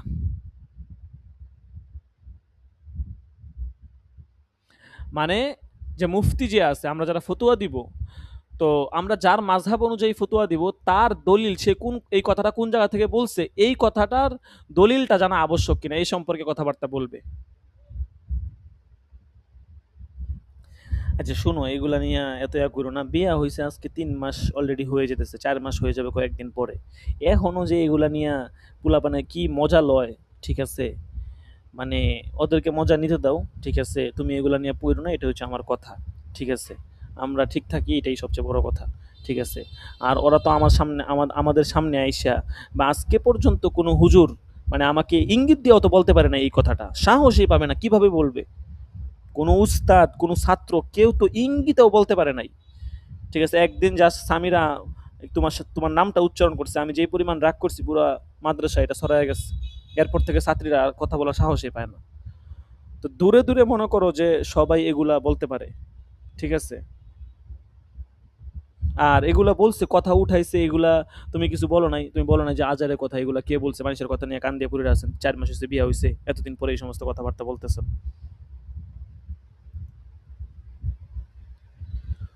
আচ্ছা যাই হোক, যে কথাটা বলতেছিলাম যে যারা ফতুয়া দিবে তার জন্য যেই মতের পক্ষে ফতুয়া দিবে সেই মতের দলিল জানা আবশ্যক কিনা। এখানে অনেকগুলো কৌল আনছে, ঠিক আছে? সবচেয়ে যেটা গুরুত্বপূর্ণ কথাটা আনছে, সেই কথাটা সরেহ উকুদের মধ্যেও আছে যে লা ইয়াহিল্লু ইমাম, এই কথাটা হচ্ছে আহ, ইমাম আবু হানিফা রহমতুল্লাহ আলাই সহ অন্যান্য মুস্তাহিদদের থেকে এই কথাটা বর্ণিত আছে। সেই কথাটা কি দেখেন, কথাটা ব্র্যাকেটের মধ্যে দিছে যে লা ইয়াহিল্লু লি আহাদিন আই ইউফতিয়া বিকাউলিনা হাত্তা ইয়ালামা মিন আইনা কুলনা, যে কোনো ব্যক্তির জন্য আমাদের মত বা উক্তি দ্বারা ফতুয়া দেওয়া জায়েজ নাই যতক্ষণ না সে আমাদের উক্তির ভিত্তি বা দলিল সে বলবে। মানে ইমাম আবু হানিফা সহ অন্যান্য ইমামরা বলেছেন, ঠিক আছে, যে কোনো ব্যক্তির জন্য মত, যে সে আমার মতটা অনুযায়ী ফতোয়া দিবে, অবশ্যই আমি কোন জায়গা থেকে বলেছি, আমার মিন আইনা কুলনা, থেকে আমি বলেছি, সেই দলিলটা তাকে দিতে হবে। ঠিক আছে? এখন এই কথার অর্থ কি? এটা কিন্তু একটা প্রসিদ্ধ প্রশ্ন এবং পরীক্ষায় অনেক সময় আসে, যে ইশরাহিল ইবারাতা আলা নাহজিল মুসান্নিফিল আল্লাম কওলুহু লা ইয়াহিল্লু লি আহাদিন আইয়ুফতিয়া। পরীক্ষা অনেক সময় এভাবে আসে। তো এই কথাটার কি অর্থ, এটা আপনাকে বুঝতে হবে। দেখেন, যাকারা ইবনু আবিদিন রাহিমাহুল্লাহু তাআলা ইহতিমালাইনি ফি তাফসিরি হাযাল কওল। আল্লামা শামী রহমতুল্লাহি আলাই এই কথার দুইটা ব্যাখ্যা দিয়েছেন, ব্যাখ্যা দাঁড় করিয়েছেন। এক নাম্বার হচ্ছে, এই বক্তব্যের মুখাতাব অর্থাৎ সম্বোধিত ব্যক্তি হলেন মুস্তাহিদে মুতলাক, মানে যিনি সরাসরি কোরআন এবং হাদিস থেকে হচ্ছে যে মূলনীতি বের করেন এবং তার শাখা প্রশাখা যিনি বের করতে পারেন, তাকে বলা হয় মুস্তাহিদে মুতলাক, এবং এটা তিনি উদ্দেশ্য। অর্থাৎ মুস্তাহিদে মুতলাককে উদ্দেশ্য করে তারা এই কথা বলেছেন। অর্থাৎ মুস্তাহিদে মুতলাকের পক্ষে অন্য ইমামের দলিল তার দলিলের তুলনায় মানে সুস্পষ্ট এবং সবল যদি না হয়, তাহলে ওই ইমামের তাকলিদ করা কি নাই, জায়েজ নাই। একজন মুস্তাহিদে মুতলাকের জন্য অন্য ইমামের তাকলিদ করা জায়েজ দেয়, যতক্ষণ না তার নিজের দলিলের তুলনায় অন্য ইমামের দলিলটা মজবুত এবং শক্তিশালী হয়। যদি অন্য ইমামের দলিল মজবুত শক্তিশালী হয়, তাহলে অবশ্যই তার তাকলিদ করতে পারবে।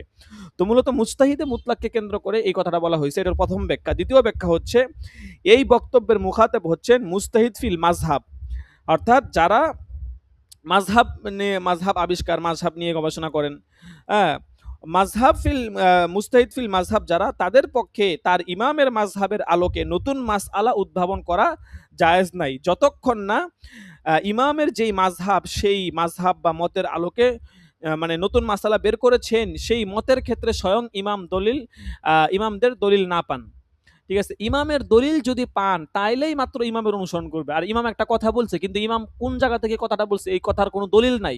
তাইলে এই কথার মুস্তাহিদ ফিল মাযহাব যারা আছেন, ইমাম আজম, ইমাম আবু ইউসুফ, ইমাম মুহাম্মদ সহ, ঠিক আছে, তাদের জন্য ইমামের কথার অনুসরণ করা জায়েজ হবে না, যতক্ষণ না ইমাম যে কথাটা বলছেন, সেই কথাটা কোত্থেকে বলছেন সেটার দলিল তারা জানবে না। ঠিক আছে? আচ্ছা,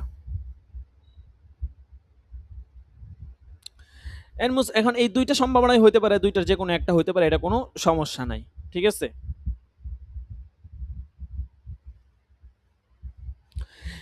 এখন শেষের দিকে আইসা একটা কথা বলছে, এই কথাটা বলে শেষ করে দিচ্ছি। দেখেন, যে ফাস সহিহু আন্নাল ইফতা বিল মানাল হাকিকি লা ইয়াতাহাক্কাকু ইল্লা ফিল মুস্তাহিদ। খুব সুন্দর কথা। এই কথাগুলো মাথায় রাখলে সারা জীবন সকলের ভুল বুঝাবুঝি দূর হয়ে যাবে।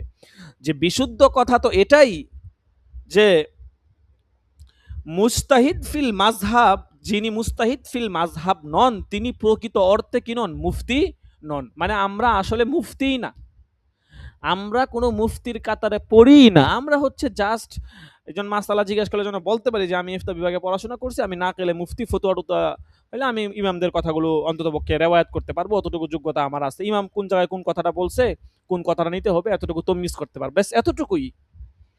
এই জন্য মুসান্নেফ বলতেছেন যে মুজতাহিদ যে, ঠিক আছে, মুস্তাহিদে ফিল মাযহাব আর কি, ঠিক আছে, মানে যেই হোক, ঠিক আছে। তো মুস্তাহিদ ফিল মাযহাব উদ্দেশ্য, এখানে মুস্তাহিদ ফিল মাযহাব যিনি নয়, এখানে বলছে যে সাওয়াউন কানা মুস্তাহিদান মুতলাকান আও মুস্তাহিদান ফিল মাযহাব, মানে মুস্তাহিদ ফিল মাযহাব হোক বা মুস্তাহিদে মুতলাক হোক, তা তিনি ছাড়া অন্য কারোর জন্য ফতুয়া বা উনি মুফতি এই কথা প্রয়োগ করাই বৈধ নাই। কাজেই আমরা যে প্রয়োগ করি, আমরা কি মুস্তাহিদ ফিল মাযহাব হইছি নাকি মুস্তাহিদে মুতলাক হইছি, কোনটা হইছে? আমরা তো কিছুই না, আমরা তো মুকাল্লিদে মহজ। তো মুকাল্লিদে মহজ হয়ে কিভাবে মুস্তাহিদ ফিল মাযহাব বা মুস্তাহিদ ফিল মুতলাক, যারা মুস্তাহিদে মুতলাক, তাদের লকব কিভাবে আমরা ব্যবহার করি? কাজেই যারা এই সমস্ত লকব ব্যবহার করেন, তাদেরকে বলবো অবশ্যই অবশ্যই এই এই সমস্ত লকবগুলা ছেড়ে দিবেন। ঠিক আছে?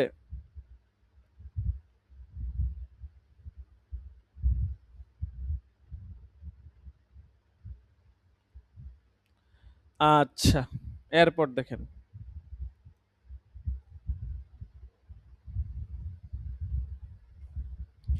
আচ্ছা ঠিক আছে, চিন্তা করো না, ঠিক আছে, আর কয়েকটা দিনেতে, এখন মনে করো এই মুহূর্তে তো আর চাকরিটা ছাড়া সম্ভব না, বাসা ভাড়া দিতে এবং সবকিছু কঠিন হয়ে যাবে, বুঝছো?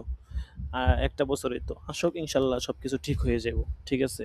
একটু সবর করো, আল্লাহ তাআলা অনেক অনেক অনেক উপরে নিয়ে যাবে ইনশাআল্লাহ। ঠিক আছে? অনেক অনেক উপরে যাইতে পারবা। ঠিক আছে? আমি আর তুমি ইনশাআল্লাহ অনেক দূর যাবো এবং তোমার মনের যত আশা আছে সবকিছু পূরণ হবে। তবে এর জন্য তোমাকে ধৈর্য ধরা লাগবে। কখনো হতাশ হলে চলবে না। আচ্ছা, এই কথা গেল। এরপর দেখেন, এরপর যে আলোচনা আসছে যে মা ইশতারাতু লিল মুফতিল মুকাল্লাদ ইনদা নাকলি ফতওয়াল ইমাম, যে যে সকল শর্তে মুকাল্লিদ মুফতি মুজতাহিদ ইমামের ফতোয়া নকল করতে পারবেন। মুকাল্লিদ মুফতি মানে আমরা হচ্ছে মুকাল্লিদ মুফতি আর কি, ঠিক আছে?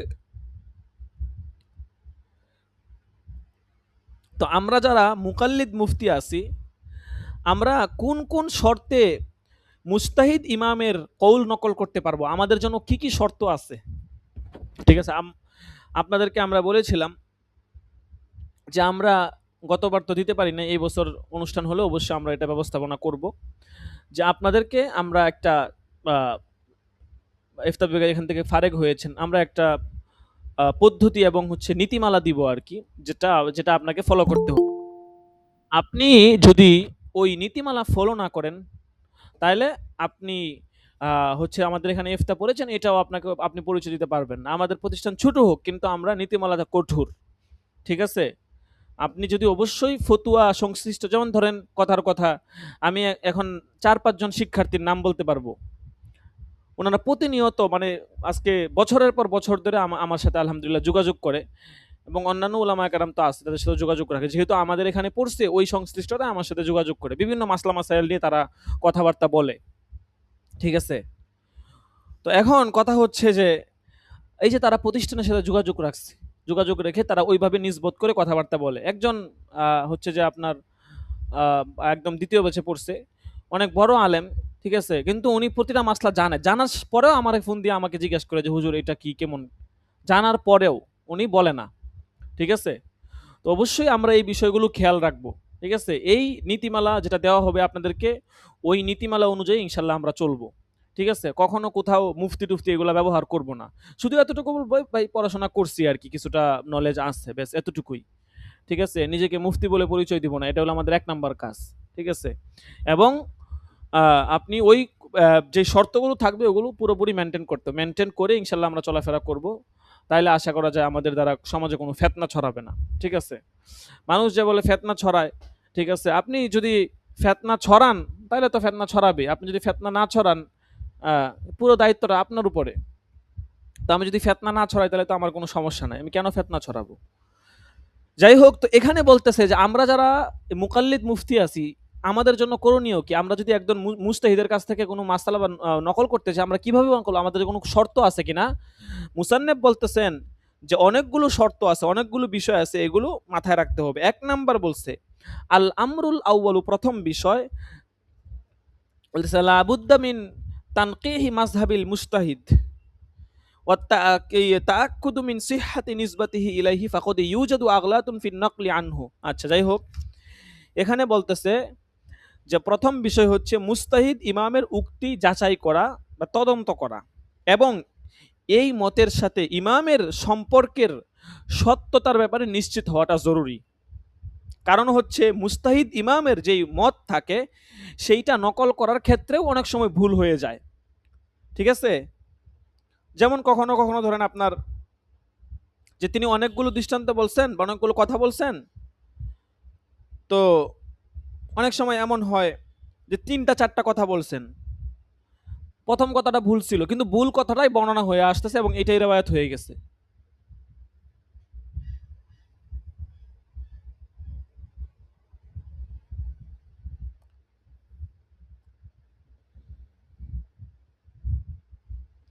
তো যাই হোক, তো এখন কথা হচ্ছে এই যে আপনার আমরা যে মাসালা বর্ণনা করব, সেই ক্ষেত্রে আমরা যেই রাওয়ায়াতটা নিব, সেই ইমাম আসলে যেই কথাটা বলছেন এটা আসলেই ওই ইমাম থেকে বর্ণিত কিনা এতটুকু তাহকিক আমাদের করতে হবে। ধরেন কথার কথা ইমাম আবু হানিফার একটা কথা বলে দিলাম। এটা আসলেই ইমাম আবু হানিফা থেকে বর্ণিত কিনা, কোন কিতাবে আছে, ওই কিতাবটা সহিহ কিনা। অনেক সময় আমরা বিভিন্ন ওয়েবসাইট থেকে মাসালা দিই, মাসালা ঘাটাঘাটি করি। ঠিক আছে? তো মাসালা যে ওয়েবসাইট থেকে ঘাটাঘাটি করি, তখন কোন ওয়েবসাইট থেকে নিতেছি, কোন জায়গা থেকে নিতেছি, মাখাজটা কি, এগুলো কিন্তু দেখতে হবে। খালি একটা আন্দাজি দিয়ে দিলাম এটা হয়ে গেল এরকম না। তাহকিক করতে হবে। কাজেই ওই ইমামের উনি ওই ইমাম যেই কথাটা বলছেন ওই কথাটা আসলেই তার সর্বশেষ কৌল কিনা এবং এটা কোথায় আছে, কোন কিতাবে আছে, অন্ততপক্ষে এই বিষয়টা অবশ্যই নাকেদ, নাকেল মুফতি যে আছে, মুকাল্লিদ মুফতি, তার জন্য অবশ্যই এইটা মাথায় রাখতে হবে। এটা ছিল তার জন্য প্রথম বিষয়। ঠিক আছে? আচ্ছা,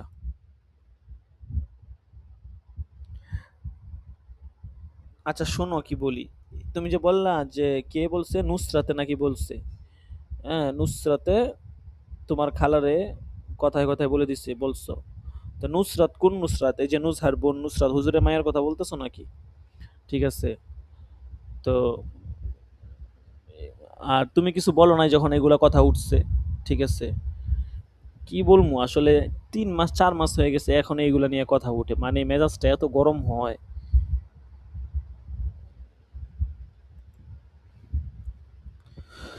আচ্ছা, এটা ছিল 1 নাম্বার। 2 নাম্বার দেখেন, আল আমরুস সানি, নিচের দিকে আসেন।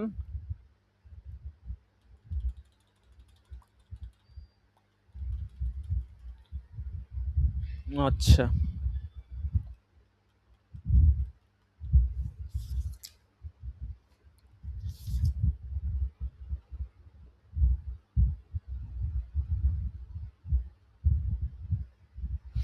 প্রথম যেই কথাটা বললাম ওই কথাটার কয়েকটা দলিল দিছে, মানে কয়েকটা কথা বলছে যেই কথাগুলো ইমামদের থেকে ভুল রাওয়ায়াত হিসাবে আসছে। ঠিক আছে? ওইগুলো আপনারা একটু মোতালা করে নিয়েন। আমি তো মৌলিকভাবে মূলনীতিটা বলে দিলাম যে ইমামদের থেকে ভুল রাওয়ায়াত আসছে, এই কথাগুলোর মিনহা মিনহা বলে কয়েকটা দলিল দিছে আর কি। যাই হোক, এগুলো আপনারা দেখেন, আমি মৌলিক পয়েন্টগুলো আপনাদেরকে বলে দিচ্ছি।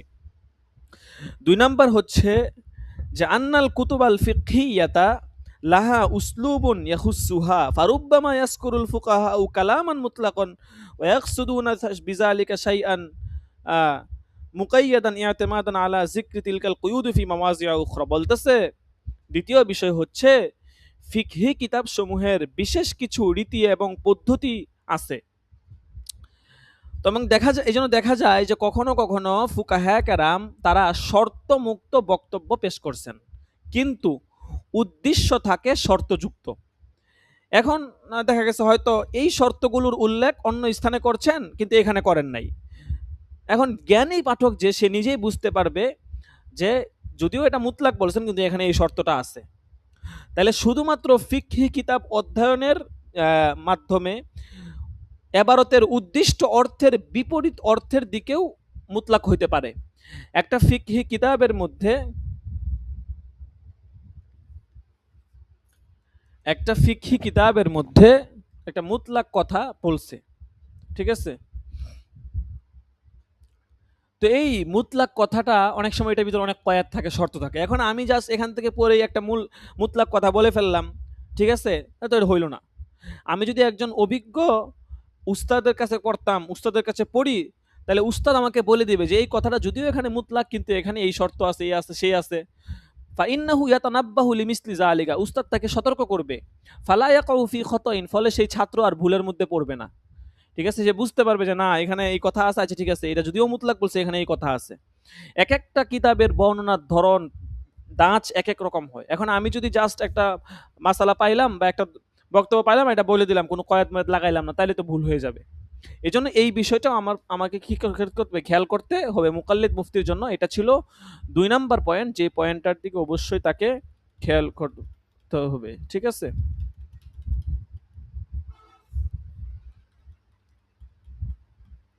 আচ্ছা, এরপর দেখেন।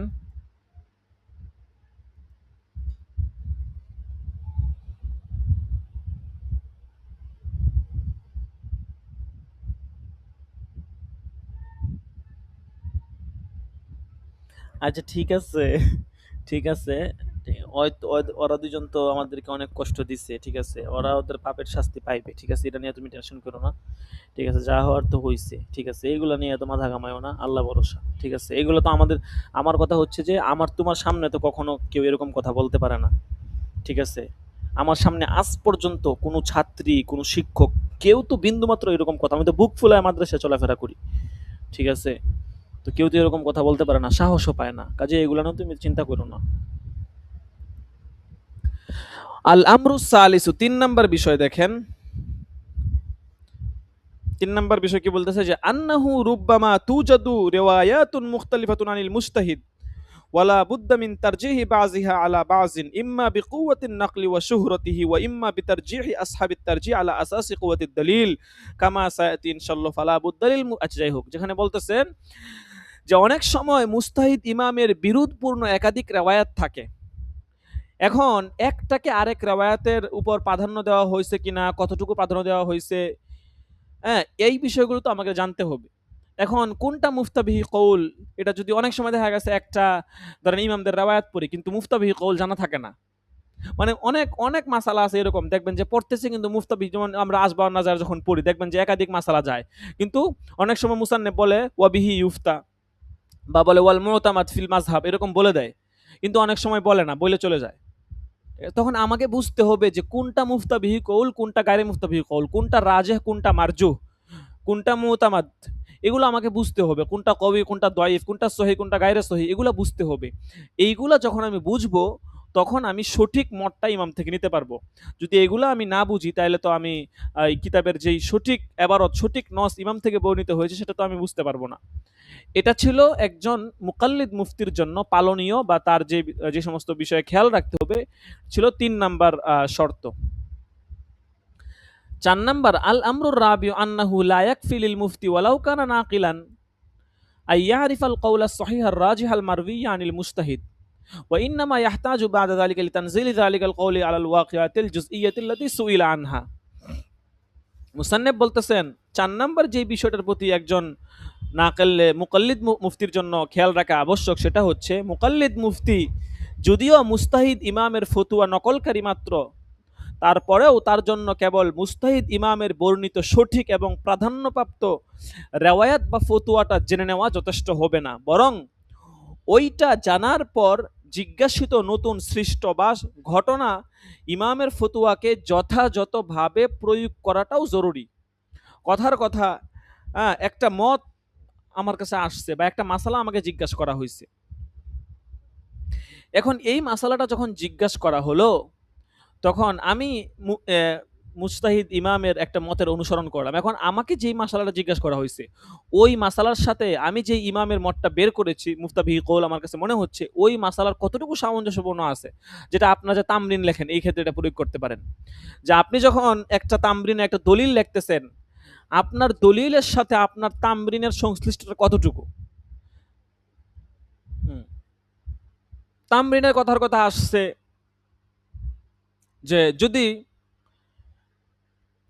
হাত কেটে যায় বা রক্ত গড়িয়ে পড়ে অজু ভেঙে যাবে, আপনি দলিলে লিখলেন অজুর ফরজ 4টি, তাহলে তামরিন আছে কি সম্পর্কে আর আমার দলিল হইল কি সম্পর্কে, এটা গত ক্লাসে আপনাদেরকে বলেছিলাম, ঠিক আছে।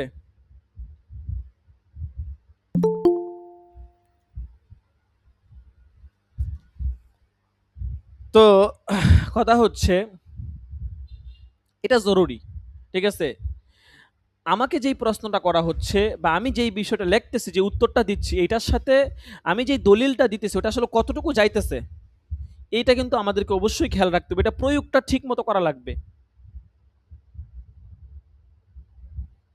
অবশ্যই অবশ্যই প্রয়োগটা ঠিক মতো করা লাগবে। আচ্ছা, এরপর এখানে বেশ কিছু ব্যাখ্যা দিছে, ঠিক আছে, ব্যাখ্যাগুলো একটু খেয়াল রাখবেন। আচ্ছা শোনো, আমি ক্লাসে আছি তো ক্লাস শেষ করে তোমাকে নক দিব নে, বা তুমি 11টার দিকে নক দিও, কাজ টাজ থাকলে ফ্রি হয়ে 11টার দিকে নক দিও, ঠিক আছে।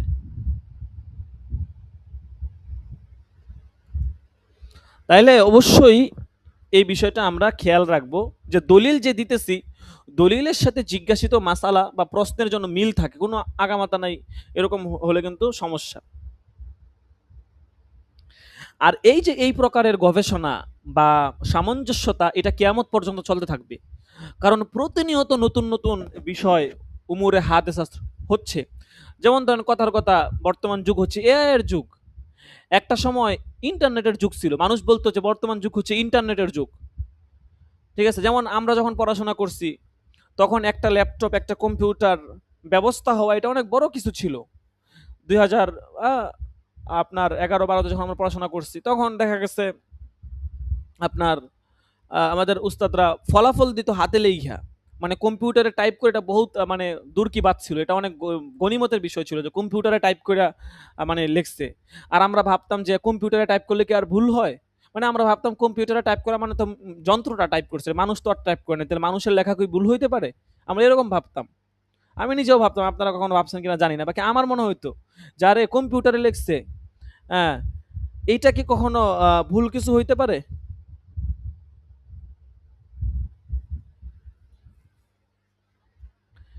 এরকম ভাবতাম। কিন্তু বর্তমান জমানা এটা কতটা, মানুষ একসময় বলতো এটা ইন্টারনেটের যুগ, কিন্তু এখন বলে এটা হচ্ছে এআই এর যুগ। আজকে জমানা কোথায় চলে গেছে, আপনি মুখে জাস্ট বলে দিবেন, আপনাকে ভিডিও তৈরি করে দিয়ে দিবে। তো বর্তমানে তো দেখা গেছে আপনার, কিছুদিন আগে আমি যোগাযোগ করলাম বিভিন্ন জায়গাতে, যে টেক্সট থেকে বা আপনার ভিডিও তৈরি করাটা এটা অনেক ক্রেডিট দিতে হয়, বা অনেক একটু লিমিটেশন আছে আর কি এগুলোর। তো এটা কিন্তু 1-2 বছর পর, 2-4-5 বছর পর এটা আরো ফ্রি হয়ে যাবে, আরো ইজি হয়ে যাবে। ঠিক আছে, তো যাই হোক, তো একসময় আমরা বলতাম যে ইন্টারনেটের যুগ, এখন বলি এআই এর যুগ। তো প্রতিনিয়ত নতুন নতুন সমস্যা হইতেছে, নতুন নতুন সমাধান আসতেছে। তো এই যে সমস্যাগুলো আমাদের কাছে বলা হয়, এই সমস্যাটার যেই ইমামদের মত তো কত আগে চলে গেছে, ওই মতের সাথে এই সমস্যার সামঞ্জস্যতা বিধান দেখা লাগবে। এমন যেন না হয় একটা সমস্যা আমার কাছে আসছে, আমি এমন একটা দলিল দিলাম যে দলিলের সাথে সমস্যার কোনো মিল নাই, তাইলে কিন্তু হবে না। এটাই ছিল 4 নাম্বার বিষয়। এই বিষয়ে আমাদেরকে অবশ্যই অবশ্যই অবশ্যই অবশ্যই মাথায় রাখতে হবে। এরপরে দেখেন, সংক্ষেপে বলে চলে যায়, অনেক সময় লাগতেছে। দেখেন, জরুরি বিষয়, এই জন্য আপনাদেরকে একটু বিস্তারিত বলতেছি, ঠিক আছে, যেন আপনারা বুঝতে পারেন।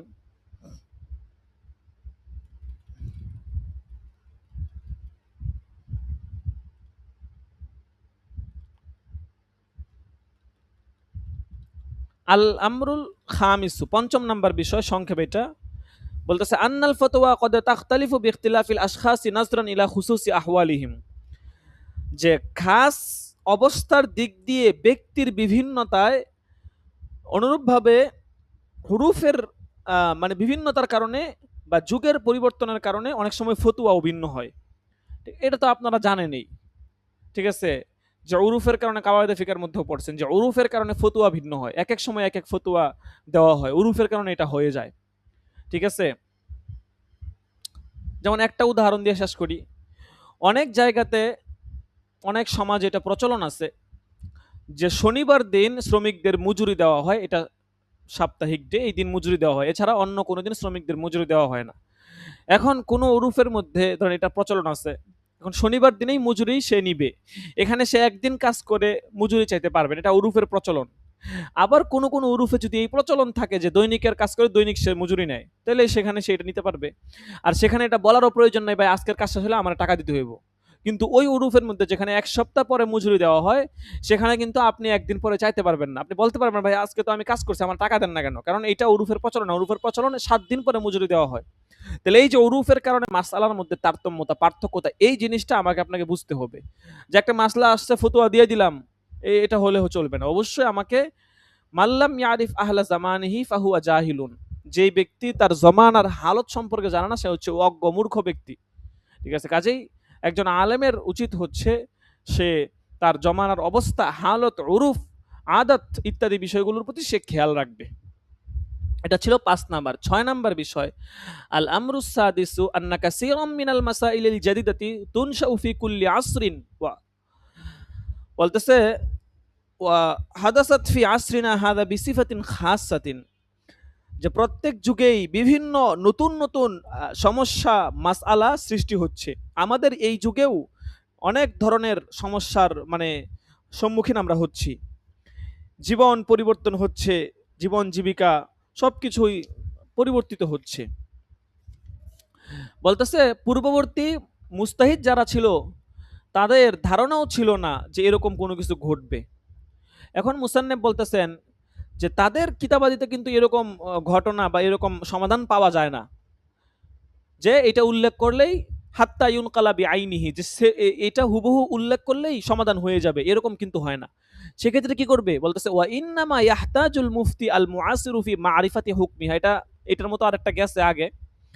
এই জন্য একজন সমকালীন মুফতি যারা আছে তাদের জন্য এইসবের হুকুম অর্থাৎ বিধান এগুলো ভালো করে জানবে, জেনে ওই ইমামের বা মুস্তাহিদ ইমামের যে বক্তব্য আছে সেইটার মুখাপেক্ষি কি হবে এবং সেটার সাথে সামঞ্জস্য করে কিয়াস করে অনেক সময় ইস্তেমবাদ করতে হয়। অনেক সময় সামঞ্জস্য থাকলে সরাসরি বর্ণনা করে দিবে, অনেক সময় সামঞ্জস্য থাকে না, তখন কিয়াস করতে হয়, তখন সে ইস্তেমবাদ করবে, কিয়াস করবে, কিয়াস করে সে হচ্ছে ওটার ফতুয়া দিবে। এবং এটা কিন্তু খুবই সূক্ষ্ম কাজ। সামঞ্জস্য থাকলে বর্ণনা করে দেওয়া এটা এক জিনিস, এটা মোটামুটি সবাই কম বেশি পারে, কারণ সামঞ্জস্য বিধান এটা একটা কঠিন কাজ না, এটা সবাই পারে, যেটা আমরা আগে পড়ছি। কিন্তু এখন বলতেছে যে ইস্তেমবাদ করা একটা মাসালা বলে গেছে, কিন্তু এইটার হচ্ছে যে আপনার যে সমস্যাটা আসছে আপনি কোনো কিতাবে এই সমস্যার কোনো এবারত পাইতেছেন না। কাছাকাছি কিছু এবারত থাকতে পারে, সেই এবারত থেকে আপনার সমস্যাটার সমাধান বের করা, ইস্তেমবাদ বের করা, এটা হচ্ছে কাজ। এটা মুকাল্লিদ মুফতির জন্য এই যোগ্যতাটা থাকা লাগবে। এখন একটু চিন্তা করে দেখি আমার আপনার মধ্যে এই ৬ নাম্বার যোগ্যতাটা আছে কিনা, যে একটা নতুন সমস্যা আসছে, একটা মাসালা সামনে আসছে, এবং এই মাসালাটা আমি নতুনভাবে যে ইস্তেমবাদ করব বা ওইটার উপর কিয়াস করে নিজে কিছু বলবো, সেই যোগ্যতা আমার আছে কিনা। এটা খুবই সূক্ষ্ম কাজ, তবে এটা কঠিন কিছু না। এটা কঠিন কিছু না। অনেক সময় আমরা একটার উপর কিয়াস করে বলে দিই যে এটা যদি এমন তাহলে এটা এমনই হবে, বলে দেই, কিন্তু এই কিয়াস করাটা এটা সঠিকভাবে হওয়া লাগবে, এই যোগ্যতাটা থাকা লাগবে একজন মুকাল্লিদ মুফতির জন্য, মানে আমাদের জন্য এই যোগ্যতা অবশ্যই থাকা লাগবে। কিয়াস টিয়াস কিচ্ছু করতে পারি না, খালি ফতুয়া দিয়ে দিলাম, এরকম যেন না হয়। আচ্ছা,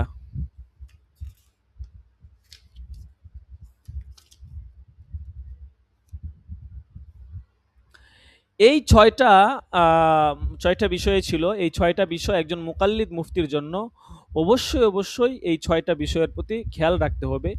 এই ৬টা বিষয়ে খেয়াল রেখে এই ৬টা যোগ্যতা যখন তার মধ্যে থাকবে, তখন একজন মুকাল্লিদ মুফতি সে পরিপূর্ণ হতে পারবে। যদি এই ৬টা যোগ্যতা না থাকে তাহলে একজন মুকাল্লিদ মুফতি কখনোই সে পরিপূর্ণ আ মা তার পরিপূর্ণ ইস্তেদাদ যোগ্যতা আছে বলে ধরা যাবে না। এজন্য অবশ্যই এই ৬টা বিষয় আমাদেরকে খেয়াল রাখতে হবে যে আমার মধ্যে, আমি মুকাল্লিদ মুফতি হব, আমার মধ্যে এই ৬টা যোগ্যতা আছে কিনা, এটা আমরা অবশ্যই খেয়াল রাখবো।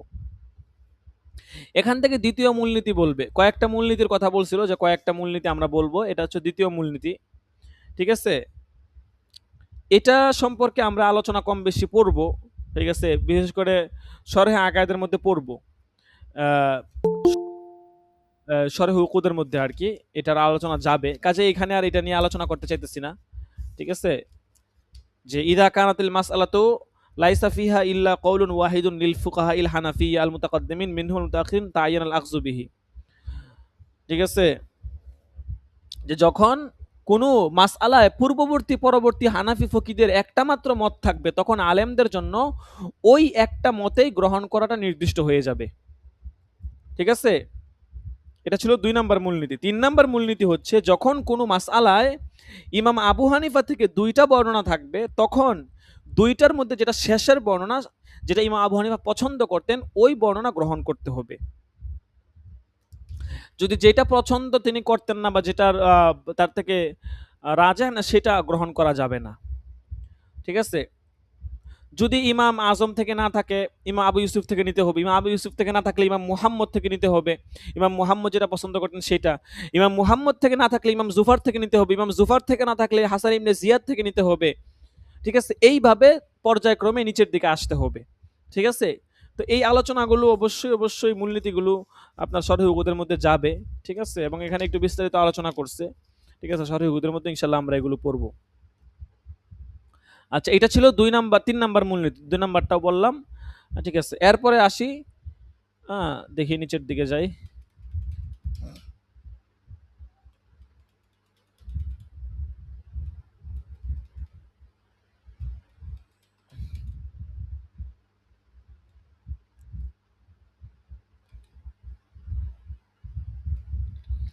চতুর্থ মূলনীতিতে আসে, দেখেন আল আসলুর রাবিউ ইউফতিল মুফতি আল মুকাল্লিদু বিমা রাজ্জাহাহু আসহাবুত তারজিহ।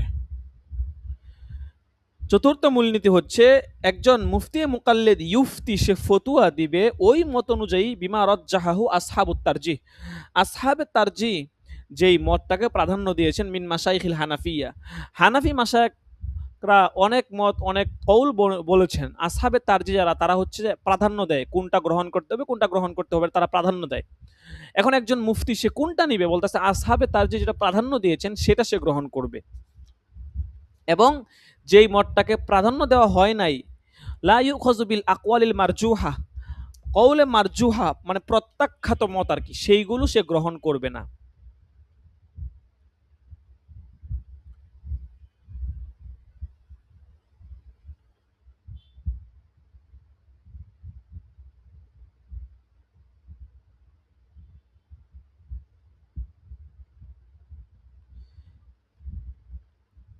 এখন একটা কথা এখানে বলে সংক্ষেপে শেষ করে দেই, যে হানাফি মাযহাবের মৌলিকভাবে ইমাম আবু হানিফার মতকে প্রাধান্য দিতে হবে, কিন্তু অনেক সময় এমন হয় যে হানাফি মাযহাবের আসহাবে তারজিহ যারা আছে, ইমাম আবু হানিফার মত বাদ দিয়া আসহাবে তারজিহ তাদের মতটা গ্রহণ করা হয়।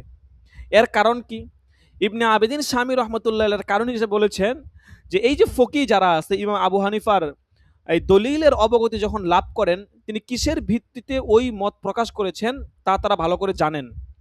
তখন তারা ইমাম আবু হানিফার যারা শাগরেদ আছে তাদের দলিলটাও তারা গ্রহণ করেন। তখন তারা ইমাম আজমের দলিলটা এবং ইমাম আজমের যুক্তি এবং হচ্ছে সাহিবাইনের যুক্তি বা ইমাম আবু ইউসুফ ইমাম মুহাম্মদের যুক্তি, তাদের দলিলগুলোকে তারা একত্রিত করেন এবং একত্রিত করার মাধ্যমে যেটা বেশি শক্তিশালী হয়, হ্যাঁ, যেটা অধিক শক্তিশালী বলে মনে হয় সেইটা তারা গ্রহণ করে এবং সে অনুযায়ী ফতোয়া দেওয়া হয়। এই জন্য অনেক সময় এই শর্তবলীর মধ্যে ক্যাটাগরির মধ্যে ইমাম আজমের মত পড়ে, অনেক সময় পড়ে না, কিন্তু ইমাম আজমের মূলনীতি কিন্তু তারটাই। এবং শত শত হাজার হাজার মাসালা আছে ইমাম আজমের মত গ্রহণ করা হয় না, ইমাম আবু ইউসুফের মত গ্রহণ করা হয়। ঠিক আছে, অভাব নাই। তো এটা ওই মূলনীতির আলোকে।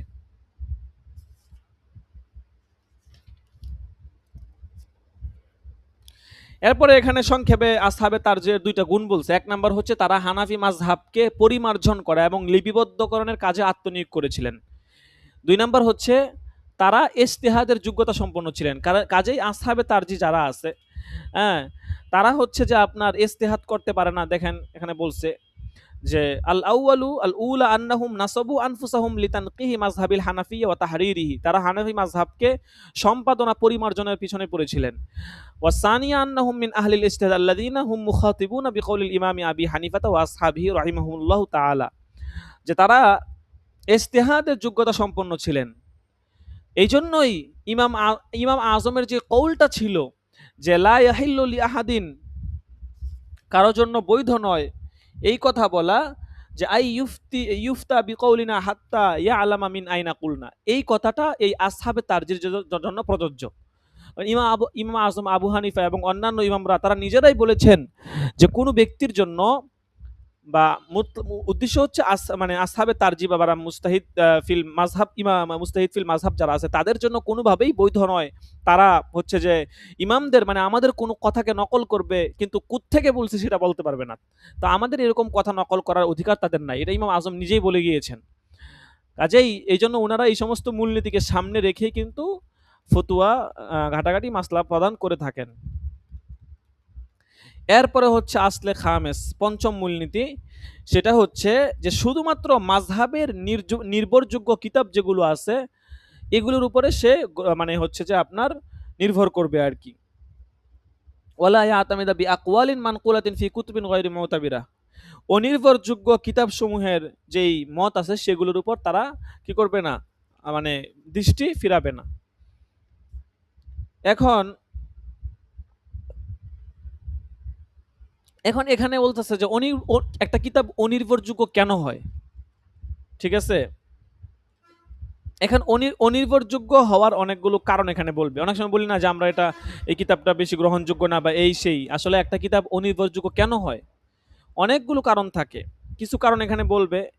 এক নম্বরে দিছে যে আল ওয়াজহুল আউয়ালু আদামুল ইত্তিলাই হালি আলা হালি মুআল্লিফিহি, কিতাবের সংকলকের অবস্থা অজ্ঞাত থাকা,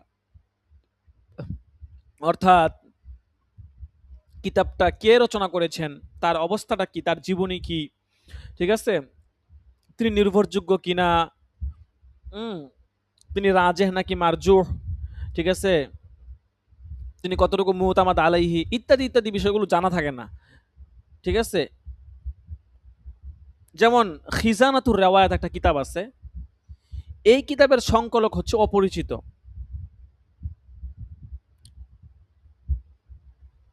ঠিক আছে। এরপরে আরো আছে,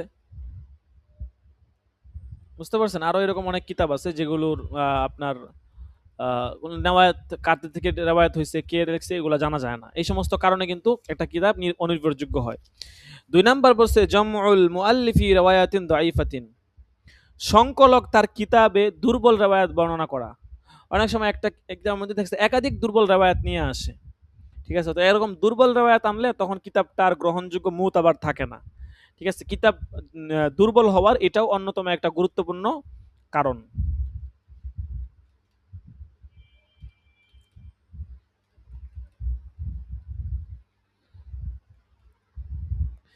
এরপর আমি সংক্ষেপে শুধু মৌলিক পয়েন্টগুলো বলে দিচ্ছি। আল ওয়াজহু সালেস, ৩ নম্বর কারণ বলতেছে আল ইখতিসারুল মুখিল্লু বিল ফাহমি, এবারত এত সংক্ষেপ করা যেটা বুঝের ক্ষেত্রে অসুবিধা হয়। আন্না হুনাকা কুতুবান লা শাক্কা ফি জালালাতিন কদরিহা ওয়াস সিকাতি আলা মুআল্লিফিহা ওয়ালাকিন ইউজাদু ফিহা ইজাজুন মুখিল্লুন বিল ফাহমি। বলতেছে এমন কিছু কিতাব আছে যার গুরুত্বের বিশালতা এবং সংকলকদের নির্ভরযোগ্যতা কোনো সন্দেহ নাই, কিন্তু এবারত এত সংক্ষিপ্ত যে মর্ম বুঝতে অসুবিধা হয়। বলতেছে এই সমস্ত কিতাব দ্বারা ফতোয়া দেওয়া জায়েজ নাই। ওয়ালিজালিকা ক্বালাল উলামা ইন্নাহু লা ইয়াজুজুল ইফতাউ মিনহা, এই সমস্ত কিতাব দ্বারা ফতোয়া দেওয়া কি নাই, জায়েজ নাই। কাজে এই বিষয়ে আমাদের খেয়াল রাখতে হবে। ৪ নাম্বার কারণ, কিসের ৪ নাম্বার, কিতাব কেন নির্ভরযোগ্য হয় না তার কারণ বলতেছে যে কিতাবটি বিরল, আন নাদরাতু ওয়ান নিফাদু, কিতাবটি নুদরাতু ওয়ান নাফাদু, কিতাবটি হচ্ছে যে আপনার বিরল হওয়া এবং দুষ্প্রাপ্য হওয়া, ঠিক আছে। এরকম অনেক কিতাব আছে যেগুলো হচ্ছে যে আপনার দুর্লভ, দুষ্প্রাপ্য, ঠিক আছে, অনেক পুরাতন কিতাব, এগুলো কোনো রেওয়ায়াত পাওয়া যায় না। এই সমস্ত দুর্লভ দুষ্প্রাপ্য কিতাব কিতাবে মানে থাকলে এগুলোর কিতাবটা গ্রহণযোগ্য হয় না। পঞ্চম কারণ আশাক্কু ফি নিসবাতিল কিতাব ইলাল মুআল্লিফ, যে সংকলকের দিকে কিতাবকে সম্পৃক্তকরণের মধ্যে সংশয় থাকা, ঠিক আছে। এটা কি মানে অনেক সময় বিভিন্ন কিতাবের মধ্যে বিভিন্ন রেওয়ায়াত বর্ণনা করা হয়, কিন্তু রেওয়ায়াতটাকে সংকলকে মুসান্নিফদের দিকে সম্পৃক্ত যুক্ত করবে, এইটার হচ্ছে যে আপনার এটা সন্দেহযুক্ত আর কি, মানে এটা বিশ্বাসযোগ্য হয় না যে একটা রেওয়ায়াত বর্ণনা করছে এবং এটা ইমামের দিকে নিসবত করছে, এখন এই রেওয়ায়াতটা যে আসলেই ওই ইমাম থেকে বর্ণিত, এটা আসলে বর্ণনার ধরন থেকে এটা আসলে বিশ্বাসযোগ্য হয় না, ঠিক আছে। বা উনি সন্দেহ পোষণ করছে যে আমি জানি না এটা ওনার থেকে বর্ণিত, কিন্তু এইরকম রেওয়ায়াত করলে তখন কিতাবটা কিন্তু দুর্বল হয়ে যায়, ঠিক আছে। এটা ছিল ৫ নাম্বার কারণ। আল ওয়াজহু সাদিসু কাউনুল কিতাবি ফি গায়রি মাউজিল ফিকহি, ৬ নাম্বার কারণ হচ্ছে কিতাবটির বিষয়বস্তু ফিকা না হয়ে অন্য কোনো কিছু হওয়া। ফিকা সংক্রান্ত আলোচনা, ফিকা কিতাব হওয়া লাগবে। ফিকার কিতাব হইলে তখন ওইটা নির্ভরযোগ্য হওয়ার একটা সুরত থাকে। ফিকার কিতাব যদি না হয়, অন্য কিতাব হয়, তখন তো ওই কিতাব দিয়ে ফতোয়া দেওয়া যায় না, ঠিক আছে। যেমন ধরেন তাসাউফের কিতাব, দুনিয়া, তাফসির, হাদিস ইত্যাদির কিতাব, তো এগুলো তো মৌলিকভাবে ফিকার কিতাব না, তো এগুলো দিয়ে তো ফতোয়া দেওয়া যাবে না, ঠিক আছে। এগুলো নিয়ে আর আলোচনা করছে। তাহলে এই হচ্ছে ৬টা কারণ বলছে মৌলিকভাবে। এই ৬টা কারণ পাওয়া যাওয়ার কারণে বা এই ৬টা কারণের যে কোনো একটা থাকলে অনেক সময় কিতাব কি হয়ে যায়, দুর্বল হয়ে যায়, নাদের হয়ে যায়। আর এই সমস্ত নাদের দুর্বল কিতাব দিয়ে কি করা যাবে না, দলিল দেওয়া যাবে না। এটা ছিল ৫ নাম্বার মূলনীতি। ৬ নাম্বার মূলনীতি বলতেছে,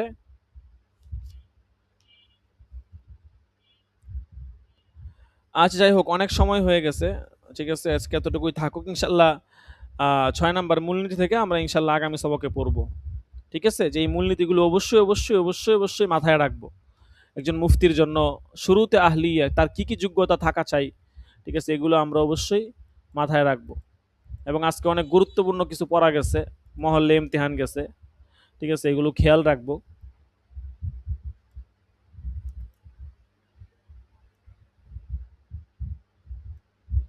কারো যদি কোনো প্রশ্ন থাকে নির্দ্বিধায় চাইলে প্রশ্ন করতে পারেন।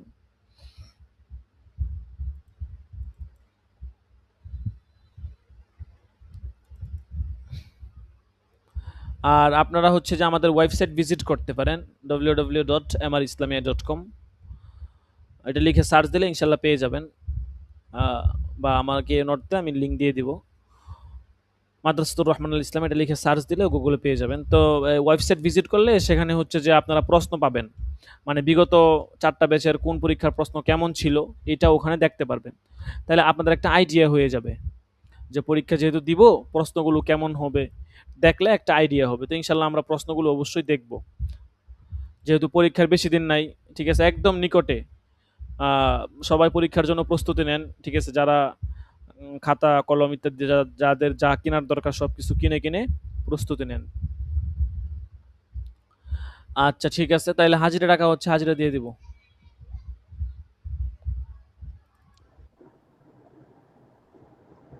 উস্তাদ জি, পরীক্ষার কোনো দেওয়া হবে সিলেবাস?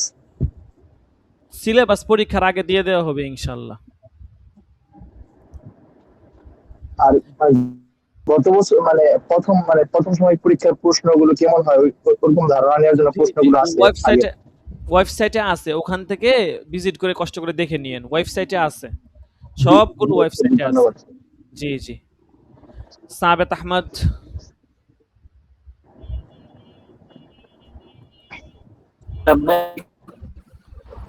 আচ্ছা, মুশফিকুর রহমান,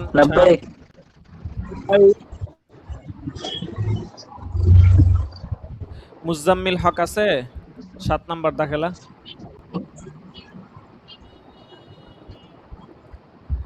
জালালউদ্দিন রুমি, রাকিবুল ইসলাম, শহীদুল ইসলাম, আসাদুল্লাহ, মমিনুল ইসলাম, রিয়াজুল ইসলাম। রিয়াজুল ইসলাম নাই। এতদিন পরে কোত্থেকে আসলেন? ক্লাস করতে হবে নিয়মিত, ঠিক আছে? হ্যাঁ, নিয়মিত ক্লাস করতে হবে, বুঝতে পারছেন? মিস দিয়েন না কখনো। সাইফুল ইসলাম আছে 16 নাম্বার দাখেলা। সাইফুল ইসলাম নাই? হাজিরা দিতে হবে তো। পরে বলে হুজুর ছিলাম হাজিরা দিতে পারি নাই। হাজিরা তো না দিলে তো গাইন পড়বেই। আসিফ হাসান 18 নাম্বার দাখেলা।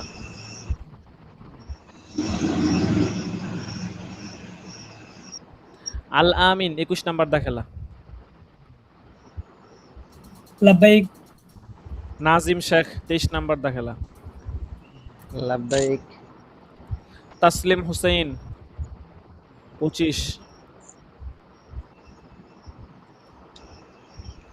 সাদিকুল ইসলাম আছে?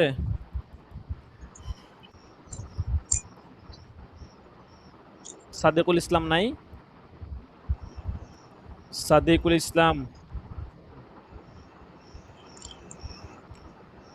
আরিফুল ইসলাম 28 নাম্বার দাখেলা।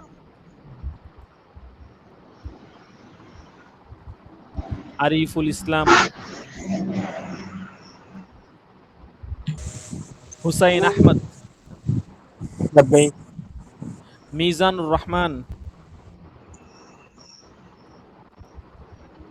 মিজানুর রহমান 31 নাই? আল আমিন সাজিদ।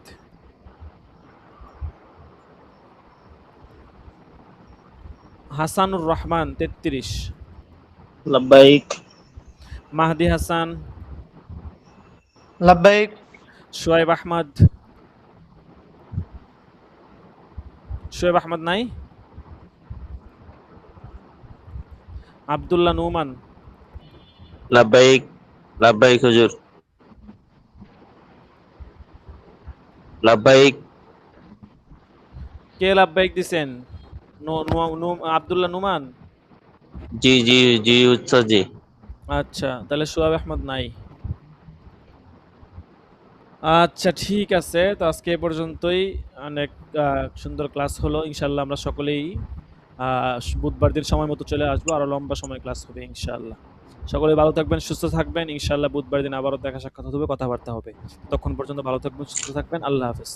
আসসালামু আলাইকুম ওয়া রাহমাতুল্লাহি ওয়া বারাকাতুহু।